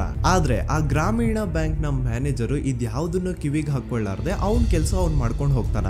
ದೆನ್ ಸಡನ್ಲಿ ಒಂದು ದಿನ ಬ್ಯಾಂಕ್ ಮ್ಯಾನೇಜರ್ ನ ಹೆಂಡತಿನ ಮನೆ ಒಳಗಡೆನೆ ನುಗ್ಗಿ ಯಾರು ಮಾಡಿ ತುಂಬಾ ಭೀಕರವಾಗಿ ಸಾಯಿಸ್ಬಿಡ್ತಾರ. ಇದ್ರ ರಿಗಾರ್ಡಿಂಗ್ ಆ ಬ್ಯಾಂಕ್ ಮ್ಯಾನೇಜರ್ ಪೊಲೀಸ್ ಸ್ಟೇಷನ್ ಅಲ್ಲಿ ಕಂಪ್ಲೇಂಟ್ ಕೊಡಕ್ ಹೋದ್ರೆ ಪೊಲೀಸ್ ಅವರು ಉಲ್ಟಾ ಆ ಬ್ಯಾಂಕ್ ಮ್ಯಾನೇಜರ್ ಹೆಸರಲ್ಲೇ FIR ಬರ್ದು ನೀನೇ ನಿನ್ ಹೆಂಡತಿನ ಸಾಯಿಸಿದ್ಯಾ ಅಂತ ಅವನ್ನೇ ಅರೆಸ್ಟ್ ಮಾಡ್ಬಿಡ್ತಾರ. ನಂತರ 1-2-3 ವರ್ಷ ಆ ಬ್ಯಾಂಕ್ ಮ್ಯಾನೇಜರ್ ಜೈಲಲ್ಲಿ ಇರ್ತಾನೆ. ಅದಾದ್ಮೇಲೆ ಅವನ ಕ್ರೈಮ್ ನ ಮಾಡಿಲ್ಲ ಅಂತ ಕೋರ್ಟ್ ಅಲ್ಲಿ ಪ್ರೂವ್ ಆಗುತ್ತೆ. ಆದ್ರೆ ರಿಯಲ್ ಕ್ರೈಮ್ ಮಾಡಿದವರು ಯಾರು ಅಂತ still it's A question mark. And ಇನ್ನೊಂದು ನಾರಾಯಣ ಅಂಡ್ ಯಮುನಾ ಕೇಸ್ ಬಗ್ಗೆ ಅಂತೂ ನಾನು ಆಗ್ಲೇ ನಿಮ್ಗೆ ಎಕ್ಸ್ಪ್ಲೇನ್ ಮಾಡಿದೆ. ಸೊ ಎಂತ ಕೋಇನ್ಸಿಡೆಂಟ್ಸ್ ಗಳು ನೋಡಿ, ಯಾರೆಲ್ಲ ಆ ಧರ್ಮಸ್ಥಳದಲ್ಲಿ ಗೌಡ್ರು ಕುಟುಂಬನ ಎದುರಾಕೊಂಡಿದಾರೋ ಅವ್ರ ಜೀವನದಲ್ಲಿ ಏನೋ ಒಂದು ತುಂಬಾ ದೊಡ್ಡ ದುರಂತ ನಡೆದು ಹೋಗುತ್ತೆ. ಅಂಡ್ ಸರ್ಪ್ರೈಸಿಂಗ್ಲಿ ಅವ್ರ ಕೇಸಲ್ಲಿ ಪೊಲೀಸ್ ಅವ್ರ ಕಡೆಯಿಂದ ಪ್ರಾಪರ್ ಇನ್ವೆಸ್ಟಿಗೇಷನ್ ಆಗಲ್ಲ. ಅಂಡ್ ಯಾರ ಕ್ರೈಮ್ ನ ಮಾಡಿದ್ರು ಅಂತ ಯಾವತ್ತೂ ಹೊರಗ್ ಬರೋದೇ ಇಲ್ಲ. ಸೊ ಈ ಗೌಡ್ರು ಕುಟುಂಬದವರು ಧರ್ಮಸ್ಥಳದಲ್ಲಿ ಬೇಜನ್ ಕರ್ಮಕಾಂಡಗಳನ್ನ ಮಾಡಿದ್ದಾರೆ. ಅಂಡ್ ಅವ್ರ ಪವರ್ ಅಂಡ್ ಅವ್ರಿಗಿರುವಂತಹ ಇನ್ಫ್ಲೂಯೆನ್ಸ್ ಇಂದ ಆ ಎಲ್ಲಾ ಕೇಸ್ ನ ಮುಚ್ಚಾಕಿದ್ದಾರೆ ಅಂತ ಮಹೇಶ್ ಹಾಗೂ ಗಿರೀಶ್ ಮುಟ್ಟಣ್ಣನವರ ಹೇಳಿಕೆ ಆಗಿದೆ. ಸೊ ಗೌಡ್ರು ಫ್ಯಾಮಿಲಿನ ಟ್ರ್ಯಾಕ್ ರೆಕಾರ್ಡ್ ನೋಡಿದ್ರೆ ಧರ್ಮಸ್ಥಳದಲ್ಲಿ ಒಂದು ಹುಡುಗಿನ ರೇಪ್ ಅಂಡ್ ಮರ್ಡರ್ ಮಾಡಿ ದೆನ್ ಪೊಲೀಸ್ ಅವ್ರಿಗೆ ಲಂಚ ಕೊಟ್ಟು ಇನ್ವೆಸ್ಟಿಗೇಷನ್ ನ ಮಿಸ್ಲೀಡ್ ಮಾಡೋಷ್ಟು ಪವರ್ ಇನ್ಫ್ಲೂಯೆನ್ಸ್ ಈ ಗೌಡ್ರು ಕುಟುಂಬಕ್ಕೆ ಮಾತ್ರ ಇರೋದು. ಈಗ ಸಂತೋಷ್ ರಾವ್ ಅಂತೂ ಸೌಜನ್ಯ ಕೇಸಲ್ಲಿ ಆರೋಪಿ ಅಲ್ಲ ಅಂತ ಪ್ರೂವ್ ಆಯ್ತು. ಹಾಗಿದ್ರೆ ರಿಯಲ್ ಆರೋಪಿ ಯಾರು? ನೆನಪು ಮಾಡ್ಕೊಳ್ಳಿ, 11 ಅಕ್ಟೋಬರ್ 2012 ಸಂಜೆ 5 ಗಂಟೆ ಹಾಗೆ ಬಾಹುಬಲಿ ಬೆಟ್ಟದಲ್ಲಿ ಸಂತೋಷ್ ರಾವ್ ತನ್ನ ಪಾಡಿಗೆ ತಾನು ಸೀನರೀಸ್ ನ ಎಂಜಾಯ್ ಮಾಡ್ಕೊಂಡು ಸುಮ್ನೆ ಕೂತಿರ್ಬೇಕಾದ್ರೆ ಅವನ ಹತ್ರ 5 ಜನ ಕಿಡಿಗೇಡಿಗಳು ಬಂದು ಜಗಳ ತೆಗಿತಾರ. ಆ 5 ಜನ ಕಿಡಿಗೇಡಿಗಳು ಯಾರು ಅಂತ ನಾನು ಇಲ್ಲಿವರೆಗೂ ನಿಮ್ಗೆ ಹೇಳಿಲ್ಲ. ಸೊ ಅವರು ಬೇರೆ ಯಾರು ಅಲ್ಲ, ಚಿಕ್ಕ ಗೌಡ್ರು ಮಗ ನಿಶಾಂತ್ ಜೈನ್ ನ ವೆರಿ ಕ್ಲೋಸ್ ಫ್ರೆಂಡ್ಸ್. ಅವ್ರು ದಣಿ ಮಾಡಿರುವಂತಹ ಕ್ರೈಮ್ ಅಲ್ಲಿ ಬೇರೆ ಯಾರನ್ನಾದ್ರೂ ಸಿಗಿಸ್ಬೇಕಲ್ಲ ಅಂತ ಇವ್ರು ಬಕ್ರ ಹುಡುಕ್ತಾ ಇರ್ಬೇಕಾದ್ರೆ ಆಗ ಇವ್ರಿಗೆ ಸಿಗೋದೆ ಸಂತೋಷ್ ರಾವ್. ಅಗೇನ್ ಇನ್ನೊಂದು ಎಂತ ಕೋಇನ್ಸಿಡೆನ್ಸ್ ನೋಡಿ, ಸಂತೋಷ್ ರಾವ್ ಸೌಜನ್ಯ ಕೇಸಲ್ಲಿ ಅರೆಸ್ಟ್ ಆದ ನಂತರ ಚಿಕ್ಕ ಗೌಡ್ರು ಮಗ ನಿಶಾಂತ್ ಜೈನ್ ದೇಶನೇ ಬಿಟ್ಟು ಹೋಗ್ಬಿಡ್ತಾನ. ಈ ಕೇಸಲ್ಲಿ ಚಿಕ್ಕ ಗೌಡ್ರು ಮಗ ಇನ್ವಾಲ್ವ್ಮೆಂಟ್ ಇದೆ ಅಂತ ಯಾರಿಗೂ ಡೌಟೇ ಬರ್ತಾ ಇರ್ಲಿಲ್ಲ. ಡೌಟ್ ಯಾವಾಗ ಬಂತು ಅಂದ್ರೆ ಆ 5 ಜನ ಕಿಡಿಗೇಡಿಗಳು ಯಾರು ಸಂತೋಷ್ನ ಈ ಒಂದು ಕೇಸಲ್ಲಿ ಸಿಗಾಕ್ಸಿದ್ರು ಆ 5 ಜನರಲ್ಲಿ ಒಬ್ಬ ರವಿ ಪೂಜಾರಿ ಅಂತಾನು ಇರ್ತಾನೆ. ಅವನ್ಗೆ ತಾನು ತಪ್ಪು ಮಾಡಿದೀನಿ ಅಂತ ಗಿಲ್ಟ್ ಕಾಡುತ್ತೋ ಅಥವಾ ಬೇರೆ ಏನೋ ಗೊತ್ತಿಲ್ಲ, ಆದ್ರೆ ಅವನೇ ಸ್ವತಃ ಪೊಲೀಸ್ ಅವ್ರ ಹತ್ರ ಹೋಗ್ಬಿಟ್ಟು ಸೌಜನ್ಯ ಕೇಸಲ್ಲಿ ನಿಜವಾದ ಆರೋಪಿ ಸಂತೋಷ್ ಅಲ್ಲ ಕಂಡ್ರು, ಅವನ್ನ ಸುಮ್ನೆ ಸಿಗಾಕ್ಸಿರೋದಷ್ಟೇ, ನಿಜವಾದ ಆರೋಪಿಗಳು ಚಿಕ್ಕ ಗೌಡ್ರು ಮಗ ನಿಶಾಂತ್ ಜೈನ್ ಅಂಡ್ ಅವನ್ ಫ್ರೆಂಡ್ಸ್ ಸೂರಜ್, ಕಿರಣ್ ಅಂಡ್ ಕಣ್ಮಣಿ ಅಂತ. ಈ ಎಲ್ಲಾ ವಿಷಯನ ರವಿ ಪೂಜಾರಿ ಪೊಲೀಸ್ ಅವ್ರಿಗೆ ತಿಳಿಸ್ತಾನೆ. ಅಗೇನ್ ಎಂತ ಒಂದು ಕೋಇನ್ಸಿಡೆನ್ಸ್ ನೋಡಿ, ಈ ವಿಷಯಗಳನ್ನ ಊರಿನ ಜನರು ಮುಂದೆ ಹೇಳಿದಂತಹ ರವಿ ಪೂಜಾರಿ ಆಕಸ್ಮಿಕವಾಗಿ ಸತ್ತು ಹೋಗ್ಬಿಡ್ತಾನೆ. ಇವನು ಹೇಳಿದ್ದು ನಿಜ ಅಂತ ಜನರಿಗೆ ಯಾವಾಗ ಕನ್ಫರ್ಮ್ ಆಗುತ್ತೆ ಅಂದ್ರೆ ಸೌಜನ್ಯಗೆ ತುಂಬಾ ಹತ್ರವಾದವ್ರು ಒಬ್ರು ಯಶೋಧ ಅನ್ನೋರು ಕೋರ್ಟ್ ಅಲ್ಲಿ ಬಂದ್ಬಿಟ್ಟು ಸೌಜನ್ಯ ಕೊಲೆ ಆಗಿದ್ದ ದಿನ ಆ ಒಂದು ಸ್ಪಾಟ್ ಅಲ್ಲಿ ನಾನು ಈ 3 ಜನರನ್ನ ನೋಡಿದ್ದೆ ಅಂತ ಸಾಕ್ಷಿ ಹೇಳ್ತಾರೆ. ಈಗ ಎಲ್ಲಾ ಡಾಟ್ಸ್ ನ ಕನೆಕ್ಟ್ ಮಾಡ್ತಾ ಹೋದ್ರೆ ಸೌಜನ್ಯ ಕೇಸ್ ಒಂದೇ ಅಲ್ಲ, ನಾರಾಯಣ ಹಾಗೂ ಯಮುನಾ ಕೇಸಲ್ಲೂ, ವೇದವಲ್ಲಿ ಕೇಸಲ್ಲೂ, ಆ ಬ್ಯಾಂಕ್ ಮ್ಯಾನೇಜರ್ ನ ಕೇಸಲ್ಲೂ ಹಾಗೂ ಪದ್ಮಲತಾ ಕೇಸಲ್ಲೂ ಸೀದಾ ಡೈರೆಕ್ಟ್ ಡೌಟ್ ಬರೋದೆ ಊರಿನ ಗೌಡ್ರ ಮೇಲೆ. I really want to appreciate Kudla rampage YouTube channel, third eye YouTube channel, Girish ಮುಟ್ಟಣ್ಣನವರು ಸರ್ ಹಾಗೂ ಮಹೇಶ್ ಅವರು ಅಂಡ್ ಆಲ್ ಅದರ್ಸ್. ಇವರ ಕಾನ್ಸ್ಟೆಂಟ್ ಎಫರ್ಟ್ಸ್ ಇಂದಾನೆ ಸತ್ಯ ಏನಂತ 1 by 1 ಹೊರಗೆ ಬರ್ತಿದೆ and they are trying their level best to catch real criminals. At present Sowjanya case ಬಗ್ಗೆ ಅಪ್ಡೇಟ್ ಏನು ಅಂತಂದ್ರೆ ಹೈಕೋರ್ಟ್ ವರೆಗೂ ಈ ಒಂದು ಕೇಸ್ ಹೋಗಿದೆ ಅಂಡ್ ಈ ಕೇಸಲ್ಲಿ ಈಗ ಇನ್ನೊಮ್ಮೆ ಮತ್ತೆ ಫ್ರೆಶ್ ಆಗಿ ರೀಇನ್ವೆಸ್ಟಿಗೇಷನ್ ಸ್ಟಾರ್ಟ್ ಆಗಬೇಕು ಅಂತ ಹೋರಾಟ ನಡೀತಿದೆ. ಸೊ ದೂತ ಪ್ರಜೆಗಳೇ, ಇದಾಗಿತ್ತು ಸೌಜನ್ಯ ಕೇಸ್ ಬಗ್ಗೆ ನಮ್ಮ ಒಂದು ಡೀಟೇಲ್ಡ್ ವಿಡಿಯೋ. ಈ ವಿಡಿಯೋದಲ್ಲಿ ನನ್ನಿಂದ ಎಲ್ಲಾದ್ರೂ ಏನಾದ್ರೂ ಚಿಕ್ಕ ಪುಟ್ಟ ಇನ್ಫಾರ್ಮೇಶನ್ ಮಿಸ್ ಆಗಿದ್ರೆ ಅಥವಾ ಮಿಸ್ಟೇಕ್ ಆಗಿದ್ರೆ ಅದನ್ನ ದಯವಿಟ್ಟು ಕಮೆಂಟ್ ಸೆಕ್ಷನ್ ಅಲ್ಲಿ ಹೈಲೈಟ್ ಮಾಡಿ. ಈ ವಿಡಿಯೋ ಯಾವಾಗ ಯೂಟ್ಯೂಬ್ ಇಂದ ಡಿಲೀಟ್ ಆಗುತ್ತೋ ನನ್ಗಂತೂ ಗೊತ್ತಿಲ್ಲ. ಸೊ ಪ್ಲೀಸ್ ಆದಷ್ಟು ಬೇಗ ಇದನ್ನ ಎಲ್ಲಾ ಕಡೆ ಶೇರ್ ಮಾಡಿ. ಓಕೆ ಪ್ರಜೆಗಳೇ, ಇವತ್ತಿಗಿಷ್ಟು ಸಾಕು ಅನ್ಕೊಳ್ತೀನಿ. ನಾನು ನಿಮ್ಮ ದೂತ ಸಮೀರ್ MD. ಮತ್ತೆ ಸಿಗ್ತೀನಿ ನೆಕ್ಸ್ಟ್ ವಿಡಿಯೋದಲ್ಲಿ.